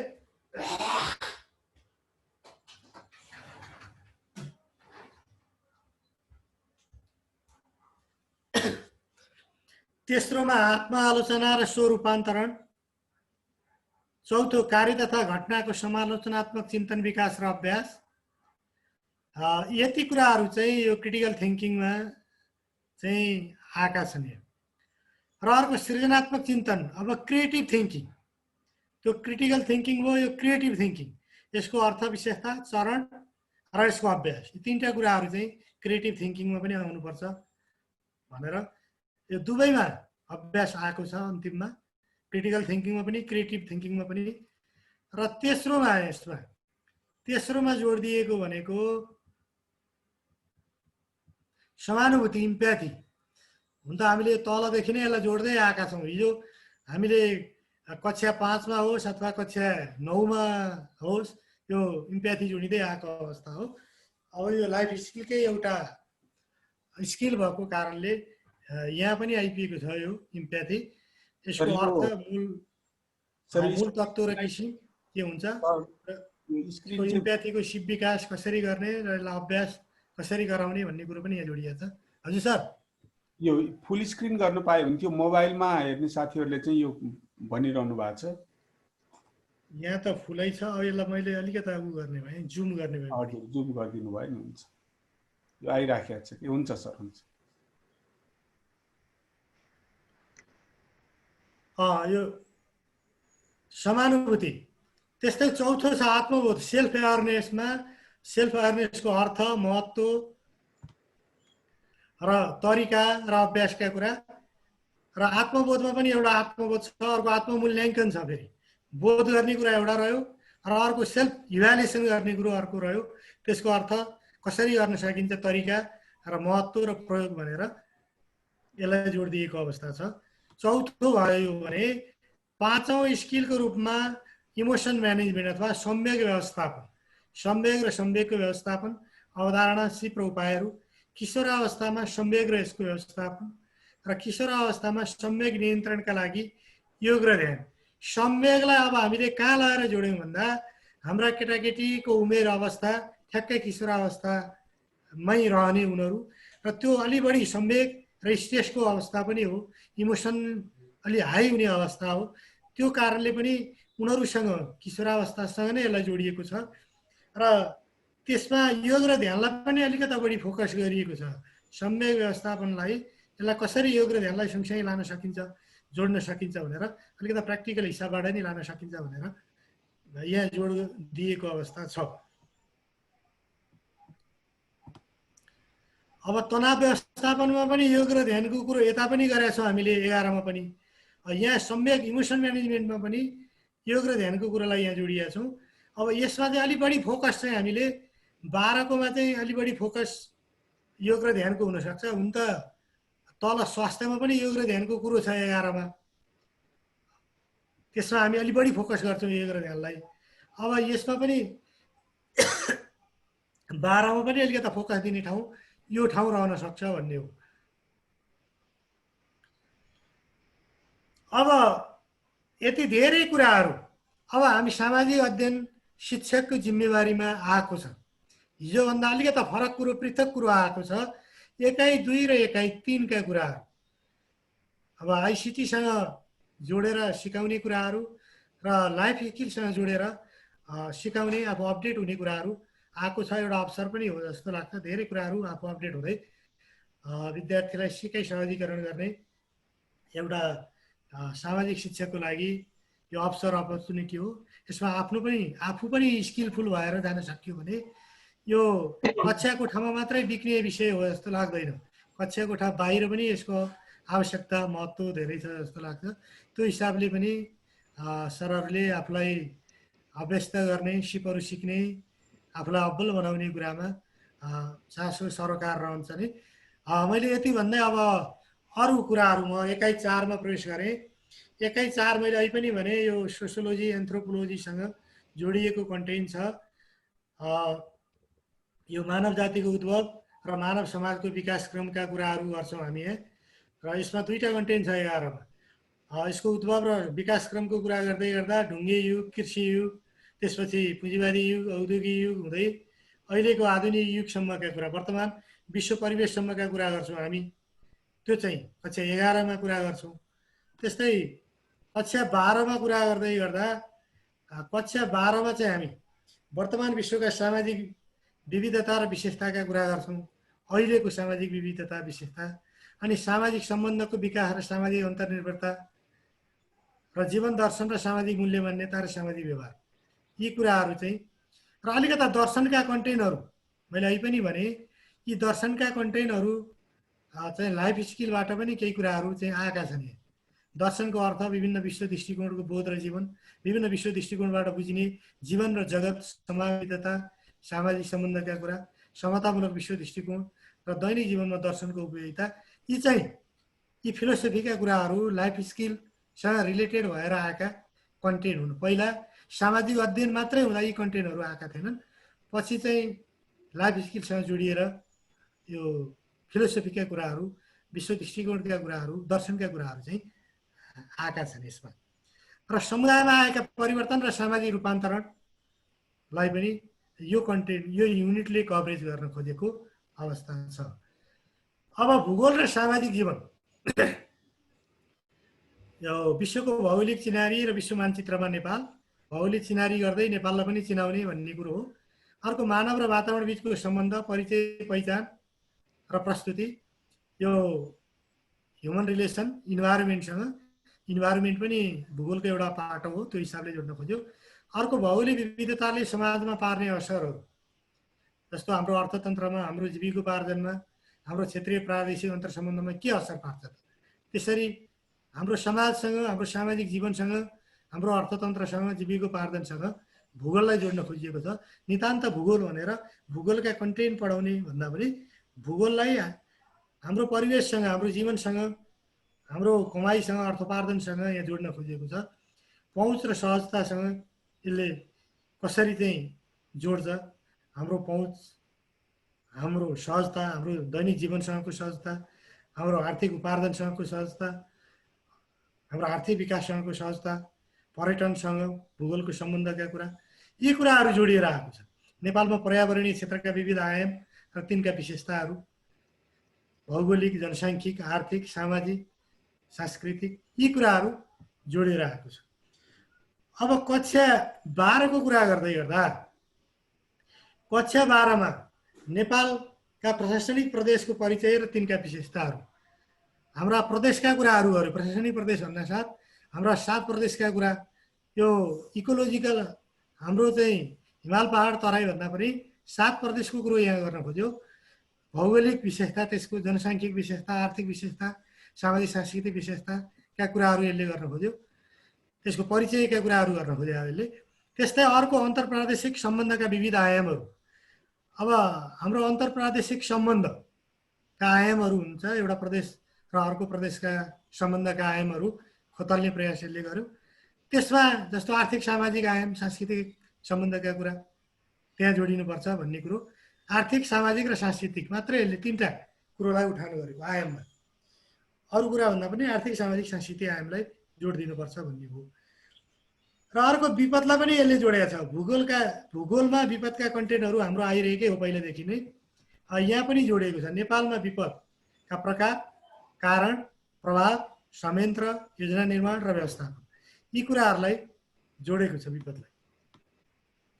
र भूगोल र सामाजिक जीवनमा सूचना प्रविधि भनेर यसमा आइसिटी, भूगोलसँग आइसिटीको सम्बन्ध कहाँ हुन्छ त भन्दै गर्दा भूगोलमा चाहिँ आइसिटीको प्रयोग गरेर चार्ट, ग्राफ, रेखाचित्र बनाउने भन्ने कुरो त्यहाँ रह्यो। अर्को भनेको विभिन्न भूसूचनाहरू सङ्कलन विश्लेषणमा GIS, RS र GPS प्रविधिको प्रयोग गर्ने, त्यसको महत्त्व बोध गर्ने कुराहरू दुईटा भूगोलमा, एउटा ग्राफ, चार्ट, रेखाचित्रको माध्यमबाट पनि त्यहाँ आइसिटी जोडिने भयो र अर्को भनेको GIS, GPS र RS प्रविधिको प्रयोग गर्ने भूसूचना सङ्कलनमा भन्ने कुरो चाहिँ यहाँ जोडियो। अब हामी अर्को एकाइमा जाउँ, इतिहास छ। यसमा विश्वको इतिहास छ 9मा र 10मा, के अरे सरी 11मा, 12मा नेपालको। अब यहाँ किन विश्वको किन पहिला, नेपालको किन पछि, अथवा किन 12मा नेपालको, किन 11मा? अब यो चाहिँ बहस भएकै थियो पहिला। यो 12मा नेपालको लाने सन्दर्भमा 12मा लैयो भने 12 भनेको फाइनल हो विद्यालय शिक्षाको। भोलि अब फाइनल परीक्षामा चाहिँ आफ्नै देशको कुरोलाई चाहिँ बढी फोकस गरियो, नेपालकै कुरालाई फोकस गरियो भने त्यो चाहिँ अलि बढी चासो पनि हुन्छ, बच्चाले बढी सिक्नलाई पनि अलि चासो राख्ने अवस्था पनि रहन्छ। त्यो हिसाबले पनि यसलाई चाहिँ नेपालकोलाई 12मा राख्यो। अब भोलि फाइनल एक्जाम अथवा SLC भनौँ त्यो 12को मान्यतामा जाने, त्यो कारणले पनि नेपालको कुरोले उसले 12मा जाने भने आफ्ना कुराहरूलाई भोलि चाहिँ चासो राखेर पढ्ने, यो चाहिँ अलि बोर्ड परीक्षा पनि हो भन्ने हिसाबबाट पनि चासो राख्छन् भन्ने हिसाबले नेपालकोलाई 12मा राखे हो, विश्वकोलाई 11मा राखे। त्यो छलफलबाट यो कुरो आएको थियो। नत्र पहिला चाहिँ विश्वको 12मै थियो सुरुमा, पछि यसलाई चेन्ज गरिएको अवस्था हो। अब विश्वको कुरा गर्दै गर्दा यो विश्व इतिहासको लेखनको सुरुवात र इतिहास लेखनका मूल प्रवृत्ति भनेर अलिकता हामीले इतिहास भन्यो एकैचोटि मध्यकालीन एसिया भनिएको थियो, त्यसलाई अलिकता लिङ्क गर्नलाई यो लेखनको सुरुवातको कुरो र लेखनका प्रवृत्तिहरू चाहिँ यो लिङ्क गर्ने हिसाबले यसलाई जोडियो र अनि इतिहासको कुरोमा जाने भनेर मध्यकालीन एसियाको कुरो चाहिँ बल्ल त्यहाँबाट हामीले गऱ्यौँ। मध्यकालीन एसियाको आर्थिक उदय र आर्थिक सङ्कुचन पनि भयो पछि, त्यसपछि औद्योगिक क्रान्ति, कारण र प्रभाव भनेर युरोपेली औपनिवेशिकताको सुरुवात भनेको अलिकता औद्योगिक क्रान्तिसँग यो उपनिवेशको पनि सुरुवातसँग पनि त्यसलाई जोड्दै जानुपर्छ भनेर अलिकति फोकस गरेर त्यसलाई ब्राकेटमा राखिएको हो। र अर्को भनेको लोकतन्त्रको उदय र विकास।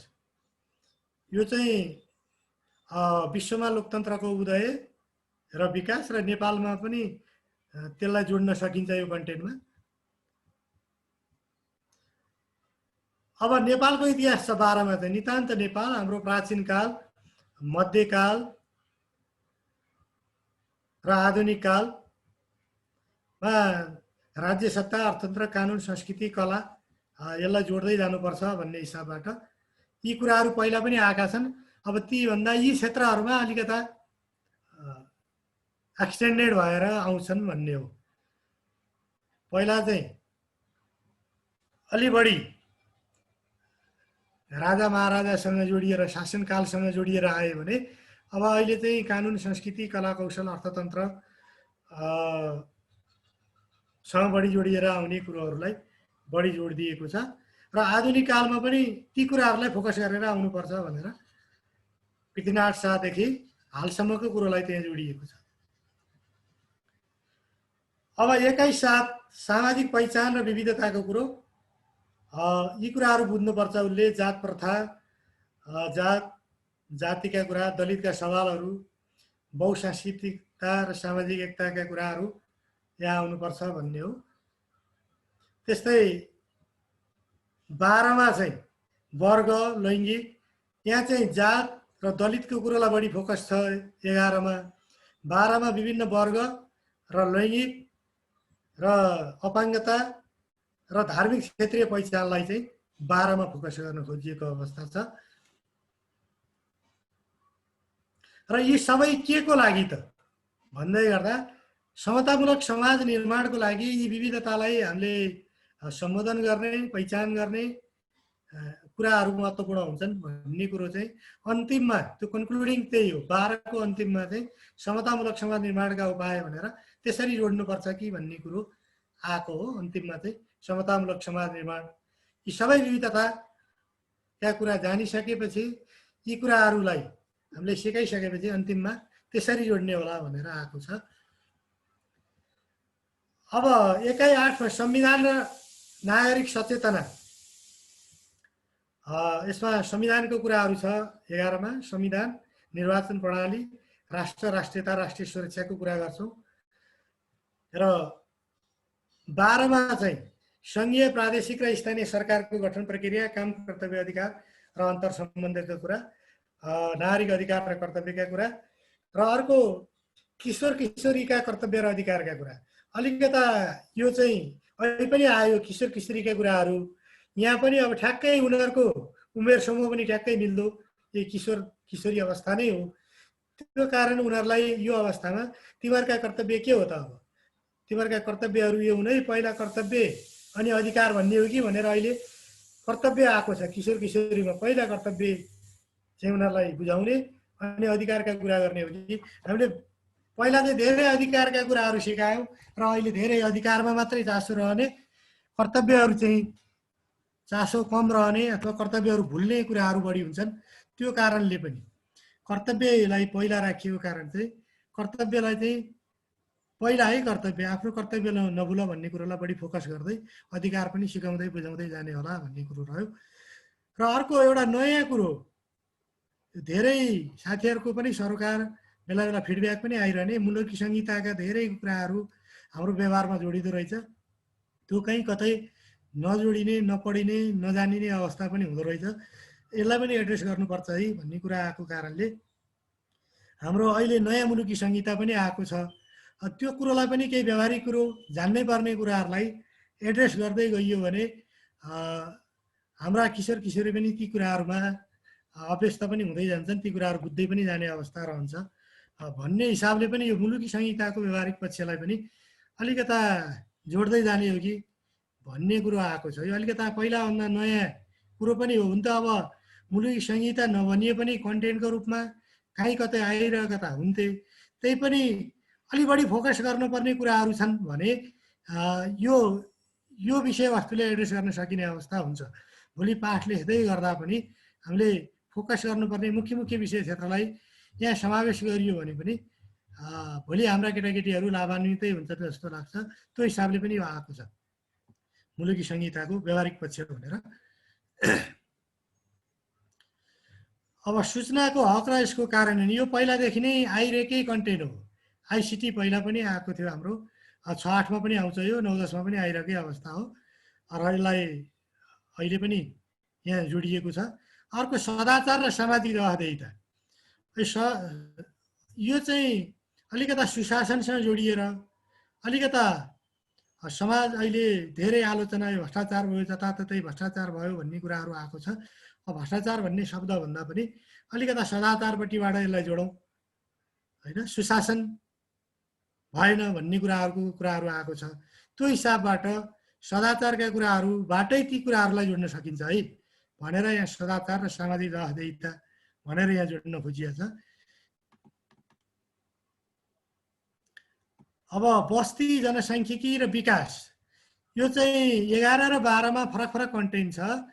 बस्ती र जनसाङ्ख्यिकीको कुरो हामीले 11 मा गर्छौँ। सहरीकरण र बसाइसराईको कुरा हामी 12 मा गर्छौँ।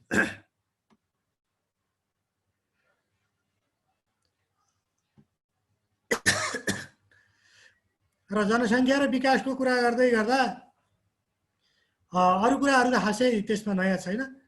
अब जनसङ्ख्यामा उमेर संरचनाको सङ्क्रमण र जनसाङ्ख्यिक लाभांशको उपयोग भनेको कुन उमेर संरचनाले जनसाङ्ख्यिकी लाभांशको कसरी उपयोग गरिरहेको अवस्था हो त भन्ने कुरो र अलि बढी फोकस यो तलदेखि माथिसम्म नै आउने कन्टेन्ट जनसङ्ख्या व्यवस्थापन हो। अब मेन चासो पनि त्यही हुनुपर्छ भनेर जनसङ्ख्या व्यवस्थापनका कुरालाई पनि यहाँ जोड दिएको छ। र 12 मा चाहिँ सहरीकरण र बसाइसराईका कन्टेन्टहरू छन्। बसाइसराईमा पनि अलिकता फोकस चाहिँ यो सुरक्षित एवं मर्यादित आप्रवासन। अब बसाइसराई यो देशभित्र मात्रै होइन, देश बाहिरको पनि हुने अवस्था रह्यो। रोजगारको खोजीमा पढ्नको लागि पनि मानिसहरू आप्रवासनमा जाने अवस्था रहेको छ। त्यसकारण कसरी त्यसलाई सुरक्षित रहने अथवा बनाउने, कसरी मर्यादित रहने बनाउने भन्ने सन्दर्भ पनि महत्त्वपूर्ण हुन सक्ला। त्यसकारण सुरक्षित र मर्यादित आप्रवासनका कुराहरूलाई पनि जोड्नुपर्छ भन्ने कुरो छ। र यसको प्रभावका कुराहरू जोड्दै गर्दा बसाइसराईका आर्थिक सामाजिक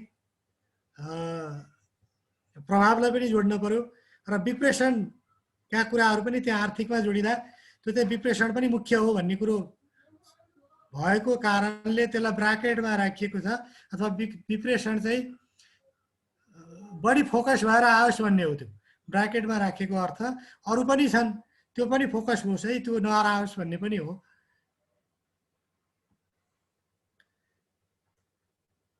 अब अर्थतन्त्र र विकासका कुरा गर्दै गर्दा नेपालको अर्थतन्त्रका आधार र विशेषता कृषि, पर्यटन, उद्योग र व्यापारको कुरा गऱ्यौँ हामीले।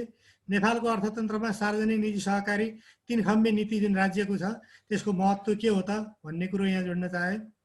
अर्को विप्रेषण र नेपाली अर्थतन्त्रको कुरो गर्दा विप्रेषणले नेपालको अर्थतन्त्रमा त्यसको भूमिका, त्यसको प्रभाव, त्यसको असर के हो त, त्यसलाई पनि अलिकता छलफल समीक्षा गर्नुपर्ने हुनुपर्छ। त्यो कारणले यो एउटा कन्टेन्ट त्यहाँ जोडियो। अर्को नेपाली समाजमा विद्यमान आर्थिक क्रियाकलाप तथा औपचारिक र अनौपचारिक आर्थिक कारोबार। आर्थिक क्रियाकलापको कुरा त हामी गर्छौँ नै। अर्को भनेको औपचारिकका पनि धेरै कुरा गर्दै आयौँ। अनौपचारिक आर्थिक कारोबार पनि धेरै गर्दा रहेछौँ। त्यो चाहिँ ओझेलमा परेको अवस्था छ। त्यसलाई पनि हामीले खोजी गर्दै, पहिचान गर्दै, छलफल गर्दै जान सकिन्छ भन्ने कुरा हो। घरमा पनि धेरै कुराहरू हामी गर्छौँ। कतिपय कुराहरू अनौपचारिक आर्थिक कारोबारका कुराहरू घर समाज समुदायमा भएका हुन्छन्, त्यसलाई पनि जोड्दै जानुपर्छ भन्ने हो। र अर्को कृषि, उद्योग, निर्माण र सामाजिक क्षेत्रको नेपाली अर्थतन्त्रमा प्रभाव, श्रम शक्ति, रोजगार र उद्यमशीलतालाई पनि जोड्दै जानु पर्यो। र वित्तका कुराहरू, सरकारी वित्त, स्रोत वितरण र सामाजिक विकास। वित्त मात्रै होइन, त्यो सामाजिक विकासमा वित्तको भूमिका के भनेर अन्त्यमा सामाजिक विकास जोडेका कारण चाहिँ त्यो वित्त मात्रै नसिकिकन वित्तका कन्टेन्ट मात्रै चाहिँ अर्थशास्त्र बढी फोकस होला, तर त्यसको सामाजिक विकासमा त्यसको वित्तको भूमिका के छ त भन्ने सन्दर्भलाई पनि जोड्दै जानुपर्छ भन्ने हो त्यसको आशय। अब कक्षा 12 मा चाहिँ नेपालको अन्तर्राष्ट्रिय सम्बन्ध र अर्थतन्त्रलाई त्यहाँ जोड्न चाहेको छ। त्यसमा नेपालको विदेश नीतिका आधार र अन्तर्राष्ट्रिय सम्बन्ध, भारत, चीन र अन्य विश्व सम्बन्ध यहाँ जोडिएको अवस्था छ। र अर्थतन्त्र र नेपालको वैदेशिक सम्बन्ध,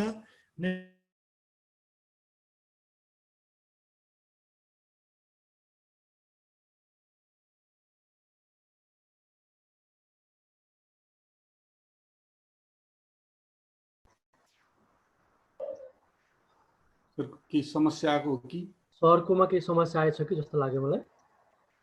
सबको आवाज सुनिएको छैन। सरको प्रब्लम आयो होला, एकैछिन वेट गरौँ है। सर आइपुग्नु भयो। ठिक छ सर। एकछिन टुट्यो, देखियो? हजुर सर, यो फुल स्क्रिन गर्न मिल्छ कि? मैले गरिरहेको छु। देखियो अहिले? फन्ट राम्रै छ क्यारे? हजुर सर, देखियो।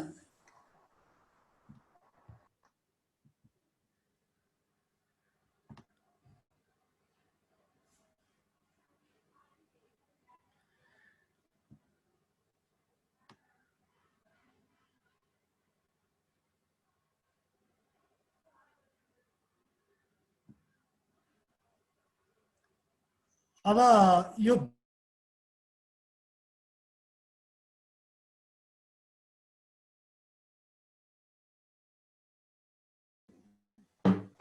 सरको फेरि समस्या आएको हो र फेरि समस्या आएछ कि सर? नेट प्रब्लम हो जस्तो छ सरकोमा। नेटको प्रब्लम हो कि म सरलाई फोन गर्छु। दिनेश सर हजुर मैले फोन गर्दैछु सरलाई। फेरि यो अन्तिम छ, यसलाई चाहिँ छोडेर उता जाने कुरा पनि भएन। होइन केही क्वेरिज हो।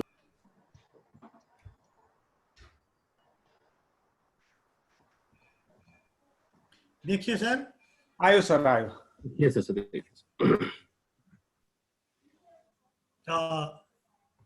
समसामयिक र अन्तर्राष्ट्रिय सम्बन्धका कुराहरूलाई पनि यसैमा इन्कर्पोरेट गरेर ल्याइएको अवस्था छ।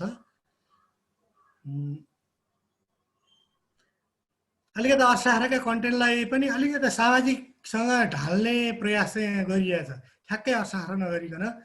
जस्तो नेपालको आर्थिक विकाससँग जोडियो आर्थिक वृद्धि, मानव विकास, दिगो विकासलाई अनि गरिबी चक्र र सम्बोधनका उपाय भनेर अलिकति व्यावहारिक बनाउने प्रयास पनि गरिएको अवस्था छ। त्यो हिसाबबाट पनि यसलाई पनि अलिकति सामाजिकसँग जोड्ने हिसाबबाट यो आएको छ। अब म एकाइ 11 अथवा हाम्रो अन्तिम एकाइमा प्रवेश गरेँ। यो स्वास्थ्य सेवा र सामाजिक विकास भन्ने छ, नितान्तै हेल्थ एजुकेसन होइन। यसलाई हामीले सामाजिक अध्ययन बनाउने प्रयास चाहिँ गरिएको छ। जस्तो नेपालमा गुणस्तरीय स्वास्थ्य सेवा पहुँच र सामुदायिक सहभागिता त्यसलाई जोड्न खोजियो। त्यस्तै नेपालको समुदायमा अभ्यासमा आएका आधुनिक र परम्परागत स्वास्थ्य सेवा पद्धति र अर्को स्वस्थ जीवनशैली र सामाजिक जीवन। मैले अहिलेदेखि भन्दै थिएँ यो लाइफ स्किलबाट ल्याइएको कन्टेन्ट हो। उतापट्टि थियो स्वास्थ्य शिक्षा चाहिँ पहिला सामाजिकमा पनि छुट्टै कन्टेन्ट थिए, तर यो स्वस्थ जीवनशैलीका कन्टेन्ट चाहिँ उता लाइफ स्किलबाट ल्याएको र स्वास्थ्य र स्वस्थ जीवनशैली कता कता यो कन्टेन्टमा पनि तादेन्यता रहने भएको कारणले पनि यसलाई चाहिँ यही युनिटमा अथवा यही एकाइमा चाहिँ यसलाई इन्टिग्रेट गर्न सकिन्छ भन्ने हिसाबबाट यसमा राखिएको अवस्था हो। स्वस्थ जीवनशैली र सामाजिक जीवनमा पोषणयुक्त र सन्तुलित खाना चाहिँ स्वस्थ हुनु पर्यो, यस्तो खाना खानु पर्यो, हाइजेनिक हुनु पर्यो, के हुनु पर्यो भन्ने कुराहरू सबै यहाँ हुन्छ। अब पोषणयुक्त र सन्तुलित हुनु पर्यो, शारीरिक मानसिक र आत्मिक स्वास्थ्यका कुरा गर्ने, विभिन्न दुर्व्यसनबाट टाढा रहने कुरा, सजग हुनुपर्ने कुरा, किशोरावस्था र स्वस्थ जीवनशैली, किशोरावस्थासँग पनि यो कुरालाई जोड्दै जानुपर्छ र योग तथा ध्यानको महत्त्व र अभ्यास पनि त्यहाँ चाहिँ अलिकति प्र्याक्टिकल हिसाबबाटै त्यसलाई योगलाई ध्यानलाई जोड्नुपर्छ र फुर्सदको उपयोग, खेल, मनोरञ्जन, आराम तथा निन्द्रा यो पनि स्वस्थ जीवनशैलीकै एउटा आयाम हुन् यी पनि भन्ने किसिमबाट त्यहाँ जोड्न सकिन्छ भन्ने हो। र अर्को सामुदायिक सहभागिता, सामुदायिक कार्य र स्काउट, यो अलिकता सोसियल्ली उसको पार्टिसिपेसन भयो, सोसल वर्कमा पनि इन्भल्भमेन्ट रह्यो भने त्यसले पनि उसको जीवनशैलीलाई स्वस्थ बनाउन पनि सपोर्ट गर्छ भन्ने हो। र स्काउटका गतिविधिहरूमा संलग्नताले पनि त्यो कुरोलाई प्रमोट गर्छ भन्ने भएर त्यहाँ स्काउट आएको कारण त्यो पनि हो। त्यो पनि एउटा सामुदायिक सहभागिताकै कुरो रहन्छ। र मितव्ययी जीवनशैली र आर्थिक व्यवस्थापन, त्यसले पनि हाम्रो जीवनशैलीलाई स्वस्थ बनाउन मद्दत गर्छ भन्ने नै हो। र 12 कक्षामा चाहिँ हामीले नितान्त शिक्षाका कुरा गरेका थियौँ। शिक्षामा पहिला चाहिँ हामीले अलिकता शिक्षा चाहिँ हामीले पढ्ने एजुकेसन जस्तो थियो, त्यसलाई एजुकेसन भन्दा पनि शिक्षा र हाम्रो सामाजिक अध्ययनसँग अलिकता जोड्नुपर्छ भन्ने हिसाबबाट त्यसलाई सामाजिक सांस्कृतिक विकाससँग जोड्ने, सामुदायिक सहभागितासँग जोड्ने, रोजगारसँग जोड्ने प्रयास चाहिँ यहाँ भएको छ। त्यो हिसाबबाट यहाँ जोडिएको अवस्था छ। यति कुराहरू मैले यो कन्टेन्टसँग सरकारीद्वारा राखेँ। अब मैले अलिकता कुराहरू हाम्रो सिकाइ सहजीकरणसँग जोडेर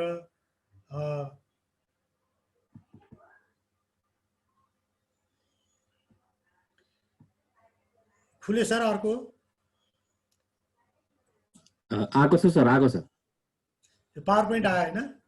आएको छ सर, आएको छ।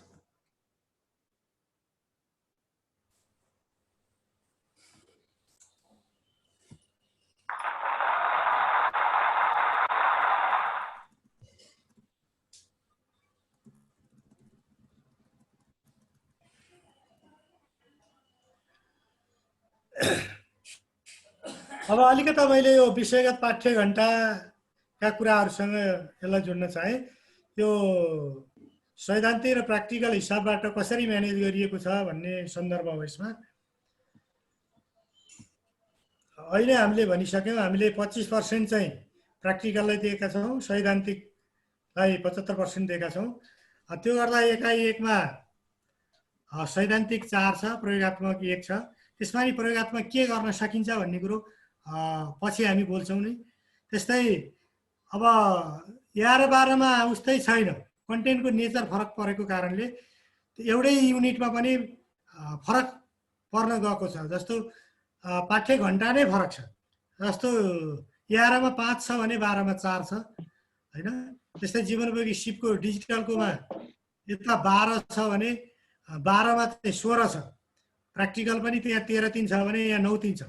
त्यो हिसाबबाट फरक हिसाबबाट यो आएको छ।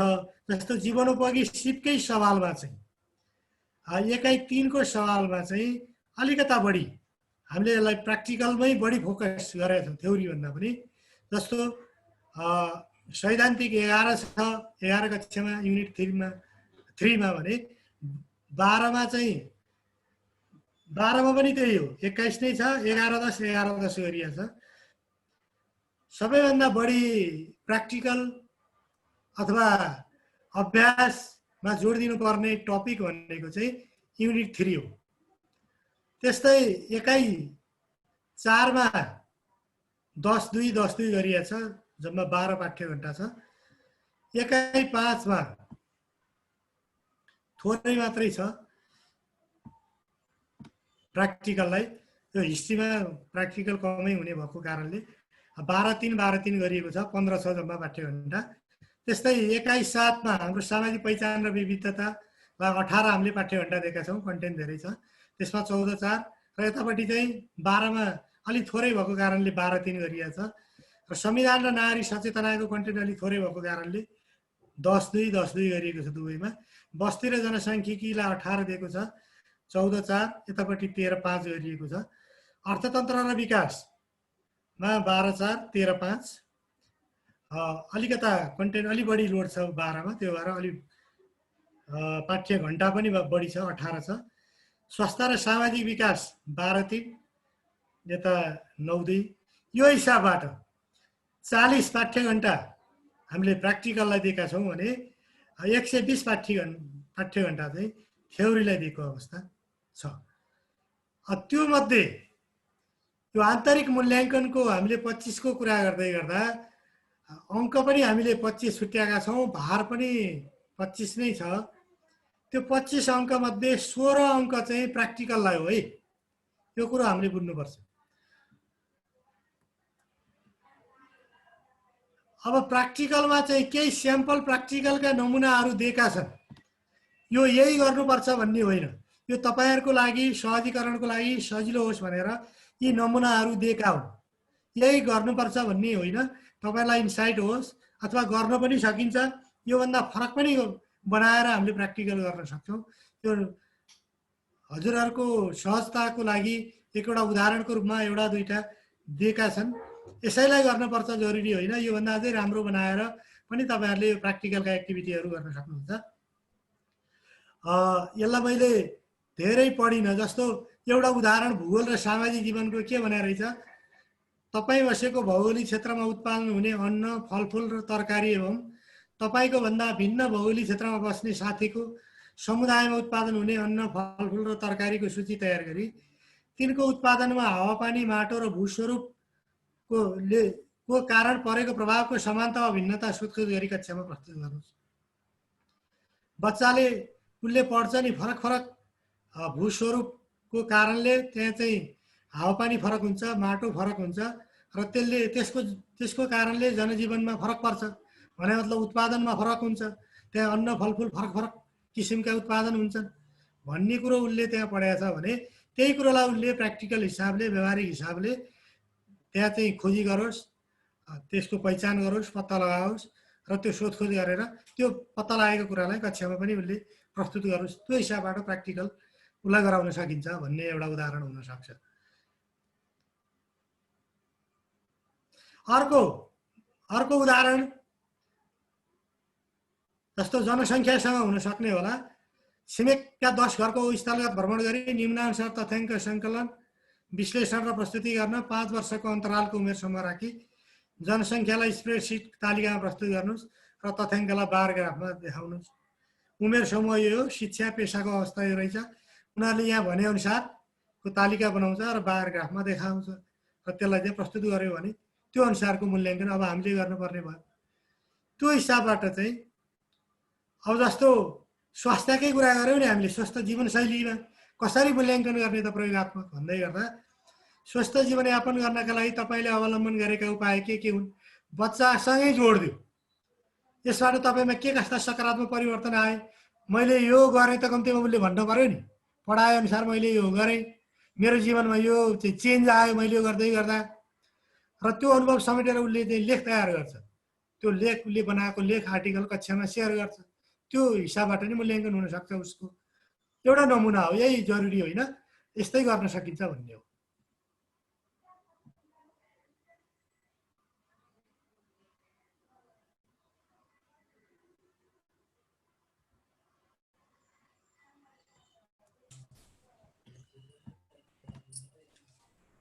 अब प्र्याक्टिकल कुरा गरिसकेपछि मैले सहजीकरणका कुरालाई अलिकता जोड्दै सामाजिक अध्ययनमा अलिकता हाम्रो खड्केको बाटो यही हो।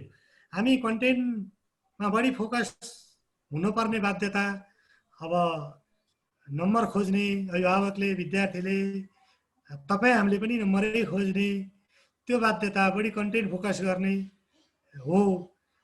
तर हामी के पनि भन्दैछौँ भने कन्टेन्ट फोकस सैद्धान्तिक भन्दा पनि अलिकता प्र्याक्टिकल हिसाबबाट जाने होला सहजीकरण गर्दा। यो हामीले सधैँ भन्दै आएको अवस्था नै हो, तर त्यो अवस्थामा सधैँ हामीसँग चुनौती समस्या रहेको अवस्था छ। अब अहिले पनि करिकुलमले त त्यही नै भन्छ, विषयवस्तुको अध्ययन अध्यापन गराउँदा सबै क्षेत्रलाई उत्तिकै महत्त्व दिनुपर्छ, कुनै कम बेसी महत्त्व भन्दा पनि सबैलाई सन्तुलित महत्त्व अथवा पाठ्यभारले तोके अनुसारको त्यही समान खालको महत्त्व नै दिनुपर्छ भन्ने नै हो। त्यस्तै सम्बन्धित विषयवस्तुको एकीकृत रूपमा सहजीकरण गराई विषयवस्तुको ज्ञान सिप र धारणाको विकास गराउनुपर्छ। र अर्को भनेको सामाजिक तथा जीवनोपयोगी शिक्षाका विषयवस्तुको व्यावहारिक ज्ञान दिनको लागि कक्षाभित्र वा बाहिर आफ्नो कक्षा कोठा, विद्यालय, परिवार, टोल, समूह, समुदाय लगायत स्थानीय सरकारसँग सम्बन्धित क्रियाकलाप, या धेरै कुराहरू, विद्यालय टोलमा जानुपर्छ, समुदायमा जानुपर्छ, स्थानीय सरकार समक्ष पुग्नुपर्छ, परिवारमा पुग्नुपर्छ, सोधखोज गर्नुपर्छ, विद्यालयमा पुग्नुपर्छ, शिक्षकहरूसँग इन्टरेक्सन गर्नुपर्छ, यी सबै कुराहरू गराउँदै क्रियाकलाप गराउनुपर्छ भन्ने कुरोमा नै हाम्रो चासो हो।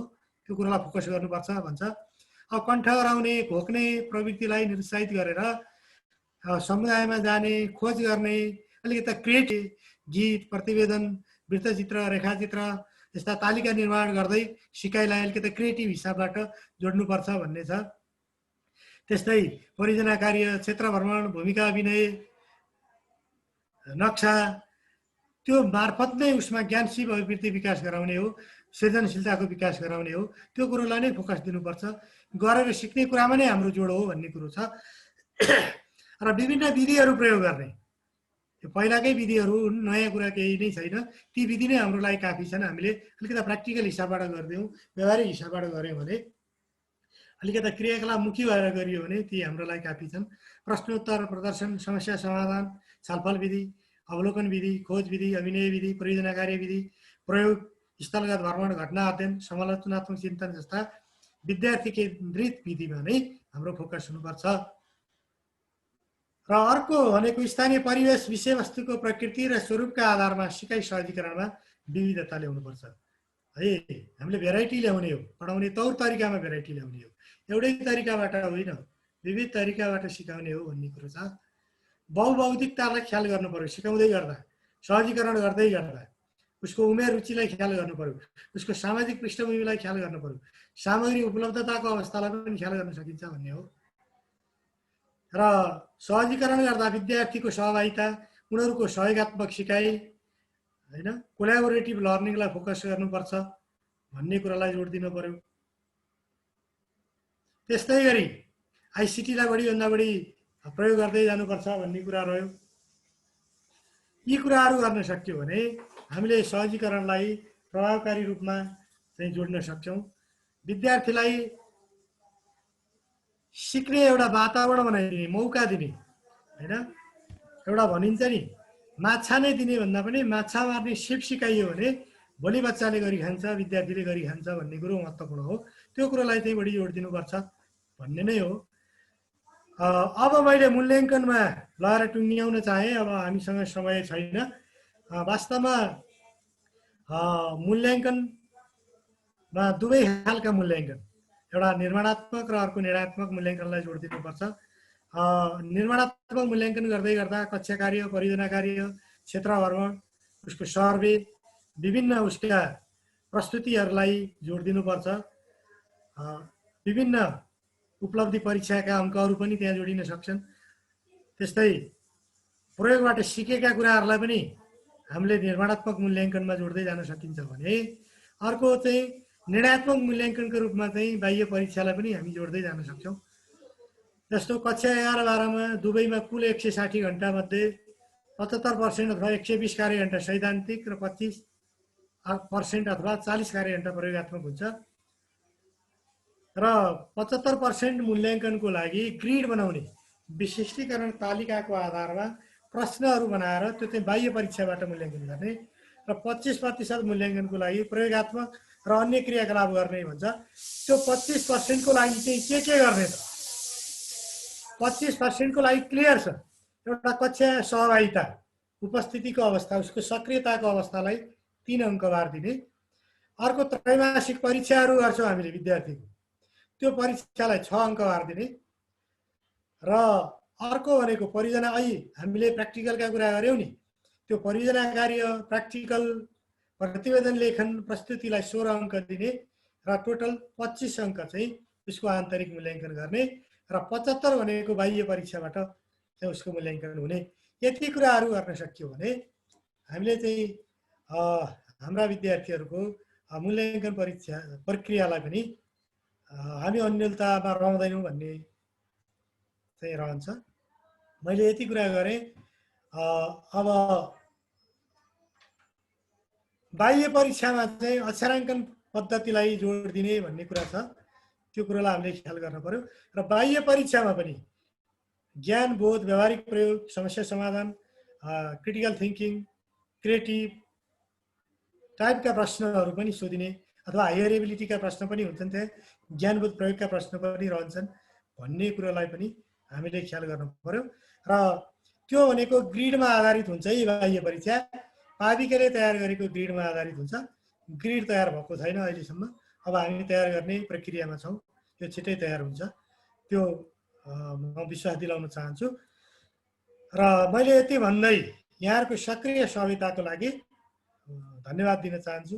अरू केही छ भने पछि प्रश्नको रूपमा, क्वेरिजको रूपमा आओस्। यति भन्दै मैले टुङ्ग्याउन चाहेँ। दिनेश सर।